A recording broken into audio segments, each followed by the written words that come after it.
You got it locked on Roadium Radio.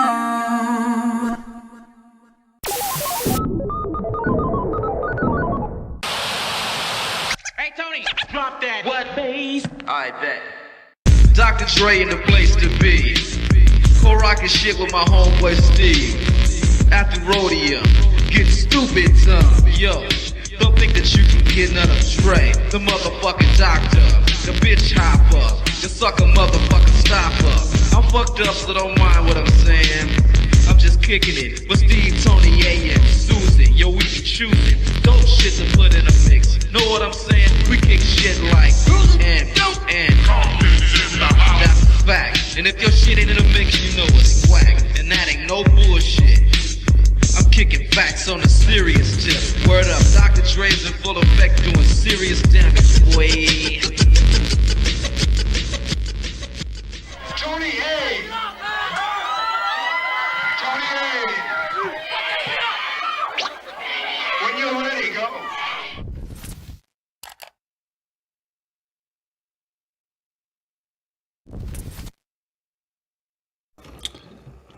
Welcome, everybody, to Roadium Radio, episode 105.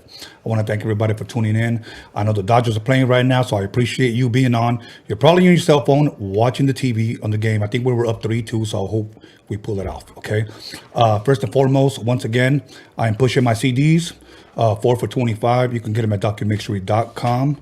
DOCUMIXERY.com. You can, for those of you that are still interested in, the CDs. You guys can pick them up there. If not, somebody asked me, are we still selling the digital downloads? Yes, absolutely, at DOCUMIXERY.com. But I also have a special announcement that we are going to be selling ads now on Roadium Radio during our breaks. So if you're interested, go to DOCUMIXERY.com and look up ads. There should be a tab there. They just click on it and it'll tell you everything about buying a 1-minute ad on our 10-minute breaks. Now, keep in mind, somebody may say, well, why would I want to buy an ad? Because we usually get between 250,000 or 500,000 views in less than a month. Okay, so if you want your business, if you want your song, your album, or anything promoted on Roadium Radio, go to DOCUMIXERY.com and click on the tab that says ads, and it'll give you more info, and then we'll take it from there. Other than that, you know what? I want to introduce my very special guest. I didn't promote it for a simple reason. This person hasn't been here since episode 24, 81 shows ago, and I think it's time for her to come back. Magic Girl, how you doing? I'm good. Roadium Radio knows how to party. Roadium Radio knows how to party. How you doing? I'm good. How are you? I'm good. That was dope. I'm good. Well, episode 24. Feels good to be here. Yes. Wow, seems like a long time. 81 shows ago. Wow. You know what? And I had you on Freaky Tales. Mm-hmm. Okay. And some people learned some things about you that they may have not known. Right. Okay. So if you guys want to know what that is, go to Freaky Tales. It's episode, was it 6, if I'm correct? 7? 6. Yeah, 6. we talked about a lot of spooky shit. A lot of spooky shit. So True stories. yes. Other than that, Dodger fan? Yes.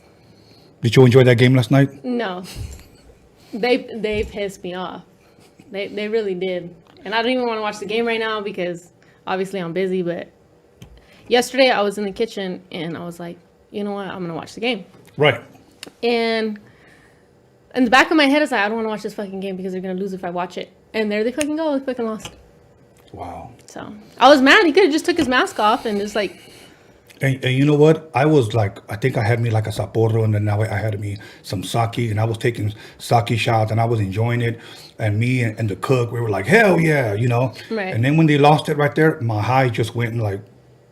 Yeah, it was. I felt my blood rush to my feet. I was so mad. I was like. Were you drinking though? No, I wasn't. Oh, okay. Shit, it felt terrible. So now, Laker fan. You a Laker fan? Yeah. Yeah? Yeah. Okay. And now, out of baseball, football, no, I'm sorry, baseball and basketball, what do you like more? Baseball. Okay, what about football? Do you have a football team? Football? No. Don't tell me the Raiders. No. Okay. I just watch whoever's winning. Whoever's Okay. winning, that's my team right there. Fair enough. Yeah. Okay, now, one thing I didn't ask you watching the old interview, I didn't ask you what I usually ask a lot of people. Did you ever play any sports? Yes. Since we're on the topic of sports, what did you Yes, play? I played softball. Softball. Yes. Now, were you any good? And don't lie. Yes. I was on some cocky shit. I was pretty good. On some cocky shit like yeah, that? some cocky shit. Yeah. Wow. So we had a pretty well established team. Going in, I didn't really know what I was doing.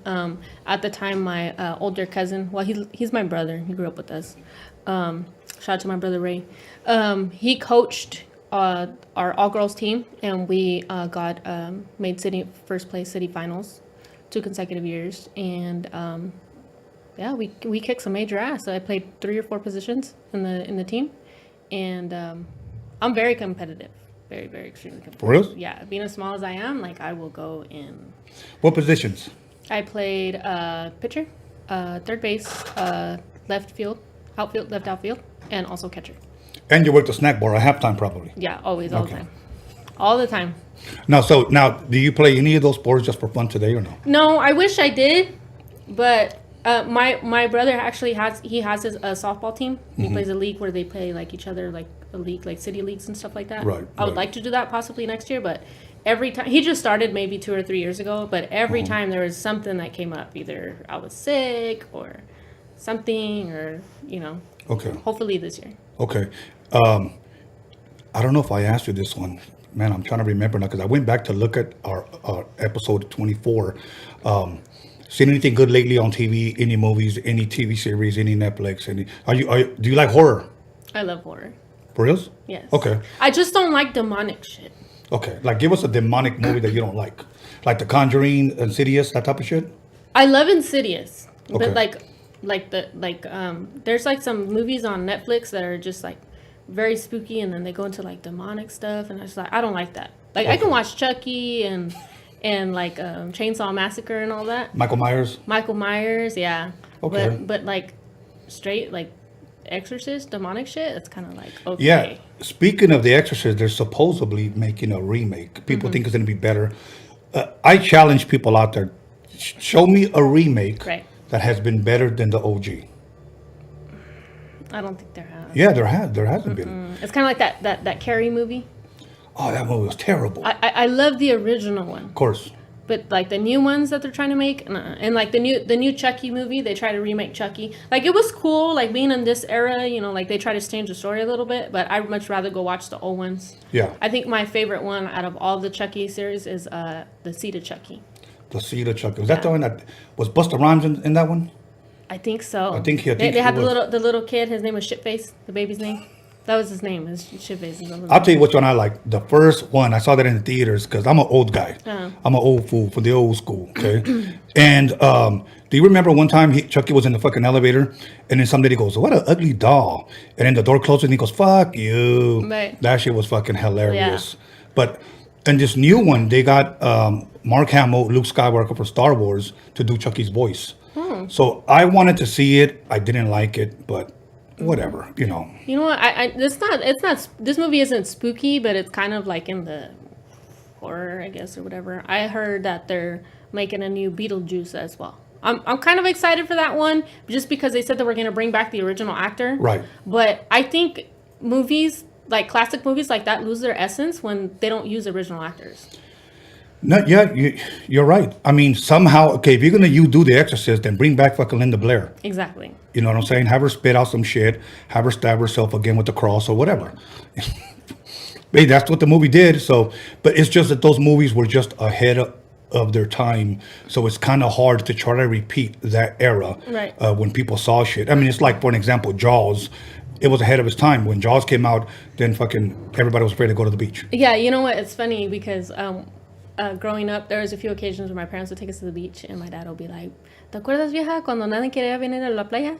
Yes. And I was like, I never understood it. Right. Until, people were telling me, oh, it's because Jaws came out and everybody was scared to go to the beach. And I was like, that's crazy. I was afraid to use the toilet. I kept looking down, hoping that the fin was gonna come up, man. But You know what's crazy is growing up, I had a really bad phobia of using the bathroom because I used to think that rats were going to come out of the toilet.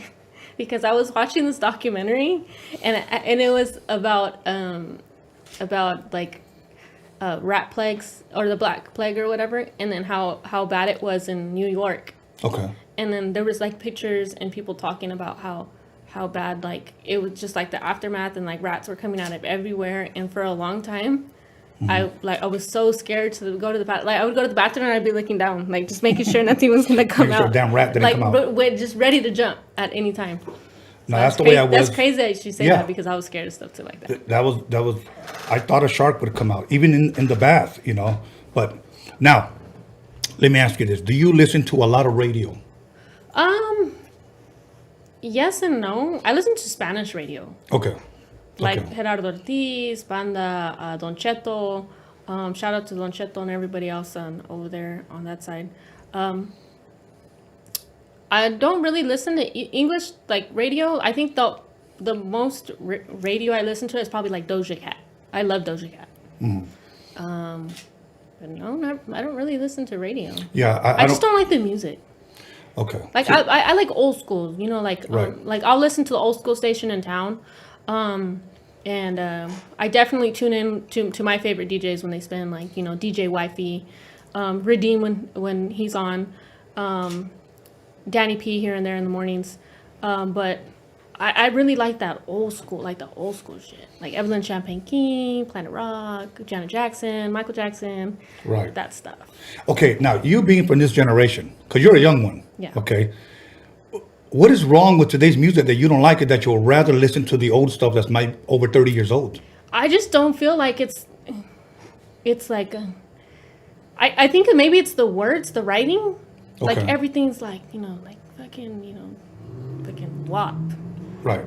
you know, Okay. fucking wet ass pussy, you know what I'm saying? Right, Like, right. as compared to, like, you know, some Whitney Houston shit, or some, you know, the Mariah Carey when she brought back like the I Still Believe, Right. you know, and stuff like that. The I Love Debbie Deb. Like it's just maybe the content of the lyrics. Right. Maybe it's like they're actual musical like arrangements. Like Michael, when he would go in the studio, like there's songs. Right. Complete songs. You know, they're just not like looped 8-bar fucking. Yeah, but they were beats real and shit. musicians, you know. Exactly. And first of all, let me give it up to the DJs that spin that stuff, because a lot of people don't know that back then when we DJ'd, we literally had to mix 2 different drummers. They weren't drum machines, so you literally have to ride that damn record just to be on time and keep the people dancing. Exactly. So much love, much respect to those DJs. Now, favorite Michael Jackson song, if you have one? Thriller. Thriller? Really? Yeah, people would think it's like, oh, just because it's fake. No, I love Thriller. I really love Thriller. Okay. I don't know. It's just up tempo, upbeat. It's just I just everything about that record is just like, oh my gosh. Okay, mine is PYT. That's my favorite Really? shit. I can listen to it 10 times while I'm working out. Like, I can just keep bumping that song. The most recent one out of the last album that they released would have to be my second favorite Michael Jackson record would have to be Love Never Felt So Good featuring Justin Timberlake. But I like the original one with just Michael in it. Okay. Justin Timberlake, he's cool and everything, but I like Michael more. Okay. Okay. Did you get to watch? They actually did after he passed, they did a 3D hologramic like concert with Michael, like kind of like they did with Tupac out in somewhere, I forgot where. I remember the Tupac. I didn't know about Michael. Yeah, you should YouTube it. It's really cool, and he did like pretty much some of the old schools, but he also did like the new shit from the album, where it was just like a hologram of Michael. It was super dope. Like it's really cool. So that's my favorite song, PYT, and then The Lady in My Life. I love. That's probably my favorite slow song from Michael Jackson. And you're a Prince fan? Okay, let's stop right there. I already saw your face. I'm the #1 Prince fan, so don't disrespect. I mean, me. I like it, but I can't name a song. If that's what I'm trying to say. Okay. I can't. Like somebody would ask me, what's the first song that made you? Oh, When Doves Cry, I guess. I mean, I know that one. He said, I guess. And Prince is right there, right next to you. See him? So, with Purple me, Rain. It's gonna yeah. rain Purple Rain now. I would. There's not songs. They're just albums. Right. There's just albums. You know, it's funny because when he did that movie Purple Rain, a lot of people don't know this. My son had seen that movie, and he said, "What's so special about that guy?" Right. And I told him how he played over 20-something instruments. Okay, and he was making a movie, and it was like groundbreaking because he never does any interviews, and for him just to come out with a movie is the first time we're actually going to see him talk, if you will. Okay. And I said, Mijo, you don't think that guy's any good? And he said, not really. He goes, you know how old he was when he made that movie? And he said, how old? 24. 24 years old. Oh, I'm only 25. And then he said, okay, I take that back. Right. Exactly. Because that was already like probably his 4th album. Right. You know, so he's been singing like, what's that one song? I Want to Be Your Lover. He was a teenager, and we still bump that song. Right. So who else can we say that about in this generation? You know, Drake. So no, we can't. So now, any new rappers you like today? Are you a Travis Scott fan? Are you a Little Pump fan? Are you a Tekashi 6ix9ine fan? Are you a? I don't know who Tekashi is. Never heard of him. Never heard of him? Some guy out of New York claiming to be Mexican. I do like Kendrick. Okay. I like I can't know, it's just Kendrick, I guess. I can't name these good rappers. Like my all-time like I really listen to is The Brat, Foxy Brown, Lady of Rage, Snoop,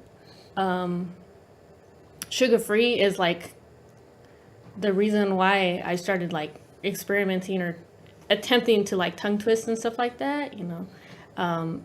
The you know the what do you call it? The video that he had on Instagram. Gotta do it like you're used to it, like I'm used to it. That video would like put me on like fucking dude, I want to start fucking rapping. Like, For real? Yeah. Sugar Free? Yeah. Okay. It's crazy. I'm going to say it again because I said it on the past episode. Sugar Free was scheduled to be on here. Okay. We talked, you know, he wants to be on here. But what a lot of people don't realize is that what goes on behind the scenes here, when people cancel either due to COVID or I booked him right when COVID hit. And that's when he just said, I'm not going out. Same thing with my boy AMG. Same thing with Second to None. Same thing with Dub C. And all of these guys. You know what? It's scary. This whole COVID thing is surreal. It's very surreal to me. For those of you who watch Freaky Tales, spoiler alert, I'm a mortician. Hello. I've worked in the funeral industry for a long time, and because of COVID and because of something else that was personal that came in the way, I had to resign and take an absence from my work because of COVID, because we worked directly with the decedents and the dead, and not knowing what this virus is puts a sense of panic through everywhere because you just don't know what it is. And as performers, like I am, you know, people ask me, how are you? I'm blessed. You know, I've been very open, and I don't care, you know, God has blessed my family abundantly. I don't care if it's $1 more. To me, that's an abundance. Right. And it's very scary because there is a lot of like in the entertainment industry that don't have a career to fall back on. Don't have an 8 to 5 to fall back on because their entire music career was their 8 to 5, was their main source of income. So as performers and stuff, like I feel for everybody, and it's just crazy because it affected everybody. I don't care who you are. It affected you in some type of way. You know, and it's just scary because, you know, I can come here and then, you know, even though everything is clean, you know, in the back of your head, you're like, oh, dude, I don't want to get sick, or what is this? You know, it's like, it's just like that whole, like the whole COVID just period is just like, wow, like, what is this? Right. I almost felt like I was going to experiment the Black Plague. like I really thought, you know, and it was so scary how, you know, everything was getting shut down from China and everywhere else, you know, like it's scary, man. And it took a big toll on the entertainment industry. Big time. And, you know, just shout out to all the fans and everybody who keeps playing our records, who keep, you know, buying our merch, and who are keeping us alive, because at the end of the day, that one play on YouTube is putting food on our table. Yeah. You know, and you know, thank you to my fans, at least. You know, I'm very appreciative of my fans, and I try to give back. I just came back from Texas. Yeah. So life over there is so different because of COVID. Like, I've never been there before, but it's a lot different than the way it is in Cali. In Cali, everything is just like, oh my gosh, like don't touch me, don't think about me, you're gonna give me COVID. Right, You know? right. And over there, it's kind of like, hey, how you doing? Like, they still take care of themselves, but it's like, it feels like it's more alive over there. You know, maybe because it's less populated and there's more, time, and people here are kind of hard-headed and it's really hard to stay away. But it's scary. Right. It's scary because you don't know what it is. All the rappers that I mentioned, many of them were cool to want to do a Zoom. They wanted to do a Zoom interview. I don't do that. I told them, I'll just wait, dude. Because the fans of Roadium Radio want to see you right here. They want to see you live, And I told them, look, Sugar Free, I'll just wait, bro. Look, AMG, I'll just wait. I told all of these guys, because I had I want to say maybe about 15 people that canceled due to COVID, and so you have to shuffle and make, people around, and some people will email me, your show is fucking whack, it's falling off. And then when I bring back like an ODM, oh fuck yeah, I knew you will bounce back. And then I'll bring back like somebody that's not that big, you fucking suck, you're a failure. Yeah. And then I'll bring back somebody big again, and then like, oh fuck yeah, this is my favorite show. Yeah. Please try to understand that, shit like this happens. Right. So, you know what I've always said, as an artist, I don't expect everybody to like me, and I don't want everybody to like me. I don't want... I'm the haters, but I do want my haters to say I don't like that bitch, but that shit is my jam. Right. And I have fans like that don't like me, but they play my shit. Yeah. Or people that know you and can't stand your ass, but yeah, we grew up together. Yeah. Or she used to live down the street from me. Yeah, she used to live down the street. Or she did my dad's funeral. Yeah. It's crazy. The irony in that is like. I know. Okay. Now. Like I said, I could have done those Zoom interviews, but I don't want to give the fans that. Yeah. I have a lot of people booked right now that they're going to be excited for. Yeah. But sometimes, I'm going to tell you when I get the most response. Not when I bring like a heavy hitter, like for an example, somebody will be begging me to get Mr. Cartoon, okay? If I get him, they would say, hell yeah, next week, if I bring what they consider a nobody, your show is falling off, you're this, you can't keep giving them heavy hitters every single show. It's just not going to happen like that. And then the way we run things here, we just try to do our thing here the way we want to run shows. Right.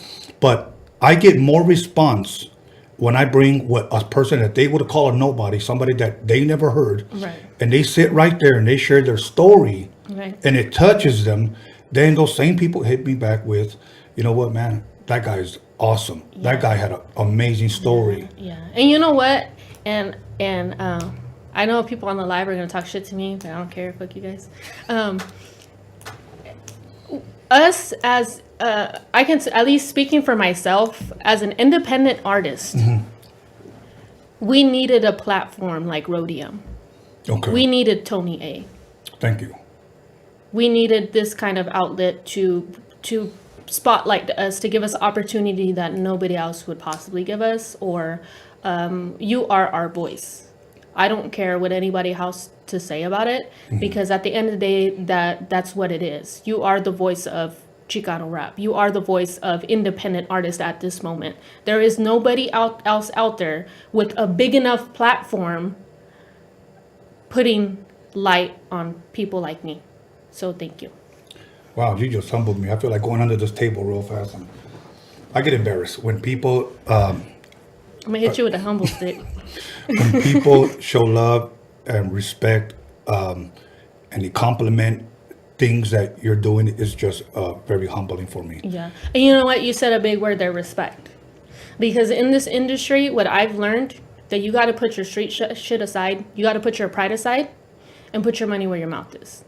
Say me and you, and I really think that that's what's hurting a lot of artists nowadays, is that they can't be in the same room with some other rapper that, oh, he said my shit sucks. Like, bruh, can you just like bite your lip for once, do the record, make the sale, worry about that shit another day. They don't have that mutual respect, or at least that respect for themselves or their career alone, to be like, you know what, I'm gonna bite my lip one time and let's do this, and I'll catch your ass later. Meet me at the park next month on the 12th at 3 p.m. Right. And it has to do with respect. And also respect goes as far enough as if you're going to be, because I've had I've been booked for shows that I've had to be in the same room or in the same area with other rappers that don't like me. And they've made it very clear and open in public that they don't like me, you know? Yeah. And having respect, I've turned down shows and told them, look, you know what? I know my presence is going to bring some type of issues. I apologize. I can't come. Right. It's me or them, you know? And I've had promoters say, okay, I'll take them off. You come. Right. You know, but at the end of the day, you don't want that. You know, you have to have some type of respect to, and also I'm going back to where I've been in the same places. Right. But these promoters have trusted me enough or know my person enough to know that I'm not going to go initiate or cause some type of dilemma, that I'm just going to go make my money and get out. Right. You know, and that goes as my respect for them giving me that opportunity. As far as like, I see a lot of like upcoming artists where I've booked them, and to me is disrespect. Right. I booked you. You came and started a show, a shit show, and got all the shit shut down. You know, so to me that's disrespect, and that shows me that as a person, as an artist, they're not responsible enough to bite their lip and turn the other way. I'm glad you brought that up, because I want to bring something up for the people that are watching and sometimes wonder, you know, when is this person going to be on? When is this person going to be on? Let me just give you guys a little sneak peek of what goes on behind the scenes here. And I said this multiple times, that if I can use this word, the worst thing about podcasting is the scheduling. It's the scheduling, because there has been people that, bro, can you give me a show? Can you give me a show? Okay, give me your number. I'll call you tomorrow. They never pick up. I text them. They don't answer. 3 days later, can we do it sometime next month? I'm busy. Keep in mind, this is a guy that was constantly hitting me up. I'm giving him an opportunity. And I felt this not just from him, but from multiple artists, that it makes me feel like they want me to beg them to come on here. I'll give you an example. There was this one guy, no mention no names, because I'm not going to throw nobody under the bus. He literally, please, you could help me, please. Finally said, let's do it. He had like 3 songs out that were pretty good. I hit him up. He never once answered his phone call, never once answered his text. And then like 3 weeks later, he told me, yeah, I've been busy, man. Can we just shoot for like sometime next month? Yeah. So you know what he did? He showed my text messages to a mutual friend whom he didn't know he knew me. Right. And he said, look, Tony A is begging me to do an interview with him. Yeah. And my friend checked him because he had already known. Right. And he said, he's not begging you. And it's crazy because how you say, you know, people want, you know, other people to beg you, like, to me that's crazy. Like, yeah. Why would you, like, I would jump on that opportunity, you know? And if you can't because of some crazy circumstance, hey, you know what, this is what's going on, I apologize, can right. you know, schedule me for a later time, not just disappear for 2, 3, 4 weeks and not say anything, you know? Right. And I've had many occasions where I've had to, like, you know what, I'm sorry, I can't make it right now, but, you know, I'm not ready. There was a point in my career, starting off, where I just wasn't ready. There was just too much turmoil going on. There was just too much problems, beef, and dilemmas, where I just had to disappear. I had to disappear and pretty much let the fake reveal itself. Yeah. You know, let all the bullshit just air itself out. Right. I had to disappear. And I've had to turn down major labels and major people in the industry who can get me places. And to me, it's like, you know what? I'm not ready right now. Right. And I've had people who are established artists, multi-platinum artists, tell me, let me know when you're ready. Okay. You have my number. You know how to get a hold of me. Yeah. Yeah. You know, let me share one other behind the scenes that goes on here. I booked artists. I put out their flyer. And not just one cat. I'm talking about multiple people, and it's happened to multiple of my guests. And I think this part is important for the fans to hear what the type of shit I go through. Right. Say I put out a guy named Joe Blow. He'll be here Wednesday. Joe Blow. Okay? I'll get guys, hey, Tony, I've had battle with that dude. How are you going to interview him if me and you are homies? Yeah.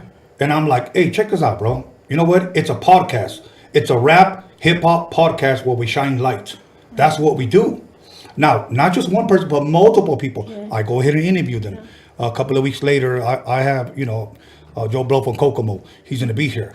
You know, hey homie, me and him, we threw chingazos, 10 years ago. Yeah. How are you gonna have him on? Believe me, I'm like, dude, could you just leave me the fuck alone? Like, Yeah. And you know what's crazy is that, drama and stuff, and I always tell people, and this is just my opinion. This is not to offend anybody or, I'm not trying to throw shade, but there hasn't been no real gangster shit since NWA and Pac. there it is there. But There's the but. where is Dre now? Where is Snoop now? Where is Ice Cube now? They're up here. Yeah. Where's everybody else who couldn't bite their lip and keep doing what they needed to do? Down here. That's an awesome point. That's an awesome point. Well, we're going to come back. We're going to go to break. But you know what? Can you lead us out with something? Anything. Freestyle it, whatever. Anything.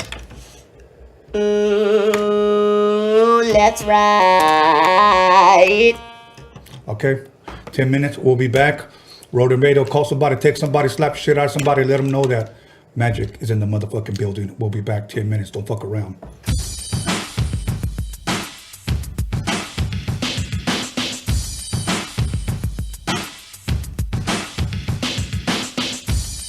What it do is Mr. Little One chilling on Roadium Radio with the one and only Tony A and John motherfucking Elkins, boy. Hey, what up? It's your boy Mr. Shadow. You're watching Roadium Radio with my homeboy Tony A the Wizard. You know what time it is. Yeah, what up? This is Mr. Night Owl, and you're listening to Roadium Radio with the legendary Tony A the motherfucking Wizard. Yo, what's cracking? Nosotros somos Aquid. Estamos aquí con Tony A the Wizard. You know Roadium Radio, damn it. You know what it is. Yo, what up? This is Mellow Man Ace and Padrino, and you tuned in to Roadium Radio with my man Tony A. Keep it locked. Yo, what's cracking? It's your boy OG Arabian Prince from the world's most dangerous group, NWA. Sitting here with my boy Tony A the Wizard on Roadium Radio. What's up, everybody? It's your homegirl Magic Girl, and you are now listening to Roadium Radio with Tony A the Wizard. Yo, what's up? This is Bozo, aka Emiliano. You tune into Roadium Radio on Tony Vision's YouTube channel. Let's get it. What up? This is Misfit Soto. You guys are now in tune to Roadium Radio right here on Tony Vision on YouTube. Yep. Check it out. This is MC Poncho on the MIC. Shout out to Tony A the Wizard, Roadium Radio. You already know. What up? This is DJ Trick, Spanish Fly, and you're watching Tony A on the Roadium Radio Show. Big G, Roadium Radio, Tony A in full effect. Stay tuned, watch, listen. This is how we doing it over here. Yo, what up? I'm out here. It's Big Daddy Swoles. I'm jamming with my man, Tony A the Wizard, out here on Roadium Radio. The podcast is off the hook. Check us out. This is DJ Clientele, and you are listening to Roadium Radio with Tony A the Wizard. Yeah, this baby Bounce here with Tony A the Wizard. You are now tuned in to the Roadium Radio. We do it for the people. You hear me? Mic check. Ernie G from Proper Dos, and I'm listening to Tony A the motherfucking Wizard on Roadium Radio. And if you don't know, you should know. What's up, everybody? This is Soren Baker. I'm the author of the book, The History of Gangster Rap, in stores now worldwide.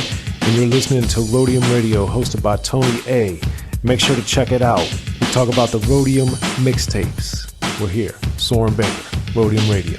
Y'all, this is Rudy Gregg, and I'm chilling with Tony the Wizard on Roadium Radio. Hey, this is Swifty Blue. I'm right here at Roadium Radio with Tony A the Wizard. Stay tuned. It's the KAS here live on Roadium Radio with the one and only Tony A the Wizard. What up, y'all? This is Kiki Smooth, the first Mexican rapper out of Compton, rich and ruthless, and you're listening to the Roadium Radio with Tony A, the Grand Wizard, El Mago himself. Hey, Compton's in the house. What's up? It's Quete Yes Guy with my Harbor Ottawa homeboy Tony A the Wizard on Roadium Radio. Yes, Guy. Hey, what's up, gente? It's your homeboy Duende. You're tuned into Roadium Radio with my homeboy Tony A the Wizard. Ya te la sabes, wey. What up? It's your boy Baldachi the Beast, F for Music, face of LA. Right here at Roadium Radio. Make sure y'all tune in. Your boy Tony A the Wizard. This is Kelvin Anderson, owner of the world famous VIP Records. And you listen to my man Tony A the Wizard on Roadium Radio. Yeah, what up? It's Lil Black, you the Brown Super Baller, and you checking out Roadium Radio with the homeboy Tony A the Wizard. Yo, what's cracking? It's your boy OG Big Wicked. Real Ones Apparel, Orange County. Out here with my boy, Tony A. the Wizard. Roadium Radio. Y'all make sure to peep it. Peace. Que tranza raza, aquí su servidor, Sinful El Pecador. And you listening to Roadium Radio with my boy, Tony A. the Wizard. Check, what's up? It's your boy Capital I Man from the Mexican Crew. And you're tuning into Roadium Radio with my boy Tony A. the Wizard. Motherfucker's a legend. Bah!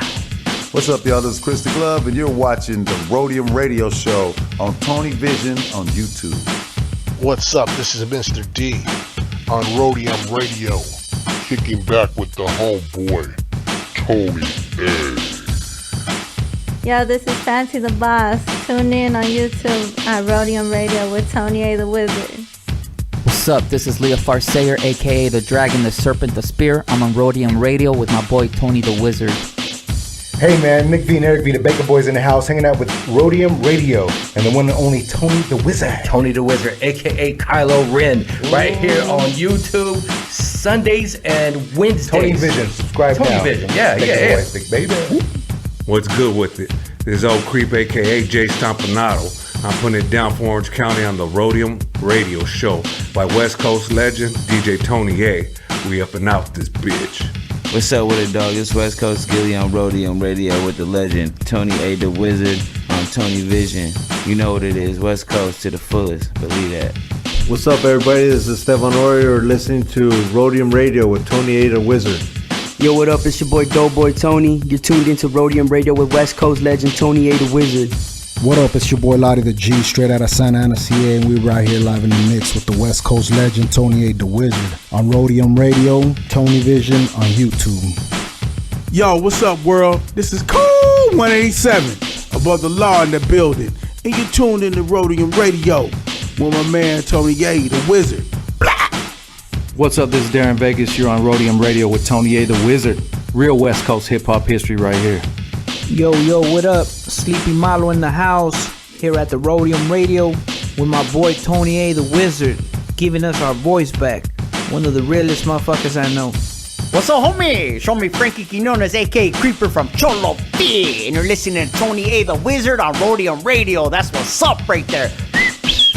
Hey, yo, what's up, man? It's Cujo the Savage. I'm right here with Tony A. the Wizard, Roadium Radio. Everybody stay tuned, man. It's a motherfucking hit. Yo, shout out to Roadium Radio, Tony A. the Wizard, your boy Pablo Nunez right here in the studio. Be about it, people. ¿Qué onda, muchacho? Ahí viene este miro. King with the Black and el Negrito de Los Angelitos, and you're checking out that Roadium Radio with Tony A. the Wizard. ¿Qué hubo, Raza? This is Wicked from the Brownside here on Roadium Radio with Tony A. the Wizard. You know. What up, it's your homeboy Infinite TGM, chilling with Tony A. the Wizard on Roadium Radio. Make sure you guys go check that out. What up, everybody? This is Wicked Baby Doll, and I'm chilling with Tony A. at Roadium Radio. Check it out. Make sure you subscribe on YouTube and follow him on Instagram. What's good? It's your boy Spanky Loco, and you tuning in to Roadium Radio with that motherfucking legend, Mr. Tony A. You know what time it is, West. Hey, what up? This is Rebello the Dawn. And this is Dominator. And we came straight from the 805 ready to slap that motherfucking meat on your grill, bitch. Roadium Radio, Central Coast Click. What up? What up with it? This your boy OG Magoo, Los Angeles airbrush artist, big chilling on site with the homie Tony the Wizard on Roadium Radio. All gas, no brakes. Let's get it. Man, you now listening to LA Icon, man, right here live with Tony A, the motherfucking Wizard on Roadium Radio. What's up? This is Esa Daz, the Spanish Fly, with that reintroduction right here on Roadium Radio with my boy, the Wizard, Tony A. Yeah, what up? It's Spanish Fly MC, Big MOC, Mr. Mokes MC, on the Roadium Radio Show, baby, with Tony A, the Grand Wizard. Let's go. Johnny D from Spanish Fly on Roadium Radio. Your one and only Theo with the Giant Cheeto. Hey, what's up, everyone? This is Trish Toledo, and I'm over here with Tony A, John motherfucking ELKINS, and DG Media at Roadium Radio. Make sure you tune in every Wednesday and Sunday at 7 p.m.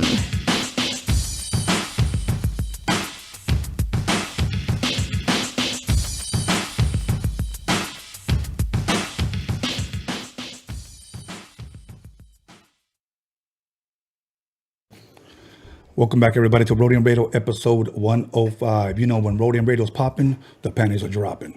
I got a couple of announcements I got to make. Once again, we're going to be selling ads during the break. So if you want your ad, whether it's your business, whether it's your music or whatever, go to DOCUMIXERY.com and hit the ad button, and it'll give you a little bit more info on we'll be selling 1 minute ads. Once again, somebody may ask, why do I want to buy an ad? Well, because we get between 250,000 or 500,000 views in less than a month. So we'll have all the info on there if you would like. I was looking at the live chat on, when we went to break, and somebody, some goofball literally made a profile with John motherfucking ELKINS on there with his picture. Like, you must really have that much fucking time. Like, your life, I mean, is it really that bad that you have to go steal somebody's picture and then put his name on there just so you can talk shit? I mean, it's pretty entertaining. I mean, don't get me wrong, but it's not him, it's not him. So, but let me say this, and I don't care if I lose subscribers, and I don't care if we ever go off the air. It doesn't matter. But if this continues, I would just do away with the live chat, period. I know a lot of you like to come on the live chat, like to flirt, like to promote your OnlyFans page, and like to promote who you blew last night. I get it. I understand that. But if this continues, like making fake profiles and fucking threatening people, I'll just do away with the live chat. And you know what it is? We're doing it to ourselves. So, but without further ado, please allow me to introduce my very special guest, Magic Girl. Magic Girl. You gonna bust some? Yeah, I guess I'll throw it. Maybe we'll call it Name That Song. Name that tune. It's the boogie down, come on. It's the boogie down, come on. It's the boogie down, come on. It's the boogie down, come on. I can make you dance in a real bad way. I can make you dance, and I can make it better. Let me show you what it takes, baby. I can make you dance in a real bad way. Wow. Kind of like a mashup. Can we get a round of applause, everybody? Can we get a round of applause? Okay. We're deep in here tonight. Had to stop before I threw a whole show, Yeah, well, I have to pay you. I'm at the charge your ass. I know. Shit, I think I got like $3. I gave my last $3. So he bought me the monster. But that shit was nice, man. That shit was nice. One dope thing about technology today is that it allows you to do the things that at least that we grew up wanting to do. Because back then, again, I think I was like in 7th grade when More Bounce came out. and then you're listening to More Bounce and you're thinking, what the fuck is that robotic sound? Yeah. Like, and me, I used to always go crazy because when I would hear songs, what is that sound? And then later on I find out it was a Mini Moog, and then I find out it was a Fender Rhodes, or it was an ARP Odyssey, or it was an Oberheim. And I grew up collecting vintage keyboards because those were my favorite sounds. Yeah, you sound like my dad. Yeah. My dad will go and, hey, I saw an Sonic on eBay. Buy it with your card. Don't tell your mom I got it. I'm just like, like one time, he is the reason I know workstations. If it wasn't for my dad, okay, I would not know workstations. I can get in and out, whatever, blah, blah, blah, do audio direct, everything. But if it wasn't for him, I wouldn't know how to do that. Wow. I wouldn't know how to be in and out of this thing. All my patches are made. I have 5 different patches that I use when I perform. And people think it's the same patch. No, I have 5 different patches that I've catered to individually to fit, to complement the records that I'm doing, pretty much. And you know what? One thing, and I don't know if I'm allowed to even share this, but you show me some songs where you just don't use the talk box. You actually use the vocoder. Okay. Yeah. And I love the vocoder. I love the vocoder. I will pull that thing out any chance I get. I know I used it for the All Eyes on Me record with Mr. Capone. Yeah. I've used it for a few records on my first album that was released. I love that thing. I love it more than the talk box. I shouldn't say that, but I like it because the sound is different, the essence is different. It's just everything about it. Yeah.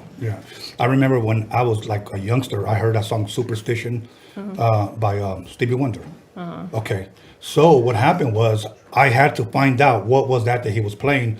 Come to find out it was a clavinet. Mhm. Okay, so I bought the original clavinet. Wow. So then, as soon as I went and got it refurbished. Mhm. And when my friends started playing it, I was like, "Holy shit, that's the sound!" You know who trips me out is my dad.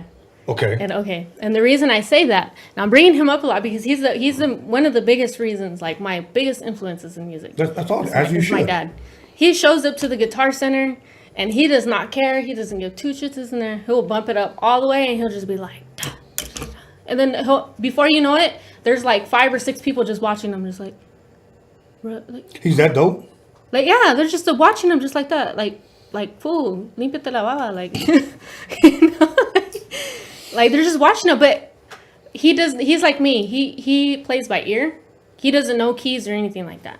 Mm-hmm. I don't know where B or A is. I know C is this white one right here on top of the 2 black ones next to the 3 black ones. Okay. I know that's C, but that's all I know. And my dad doesn't know keys either. He just knows do, re, mi. That's all the scale he knows. Right. And then he just uses that and just, because I'll ask him like, "Hey, Dad, can you teach me this?" He'll be like, "I don't know." Wow. I tried to learn piano. I went to a class to learn piano, and I just did not have the fucking patience. I didn't either. I sat there and tried to watch a YouTube tutorial, and Yeah. do like piano lessons, and I got pissed. I just turned it off. I tried to, I know middle C, and, I was learning everything, but that teacher was not a good teacher, and I left, whatever, but I never learned, but I knew how to play enough to tell my musician what I wanted to hear. Yeah. Like I'm trying to hit these notes. Do you hear it? Yeah. Now, the majority of the people that I work with, musicians for hire, they all play by ear. Does your dad, does he play by ear? Like he'll hear something, Yeah. and And it's immediate. And Okay. that's what trips me out about him is that it's like immediate. Like he'll be like, "Oh, okay," he'll find it, and he'll be like, "Da da da da," and then there he goes, and I'm just like, "Oh, dude, I wish I could do that as fast as he could." I know I could do it, but Right. I wish I could do it as fast as he could. Maybe it's because he knows do re mi, and he's been a musician for years. Okay. He's toured everywhere. Gigs every weekend, 3, 4, 5 gigs a weekend. Like, so he's had to practice. I'm lazy.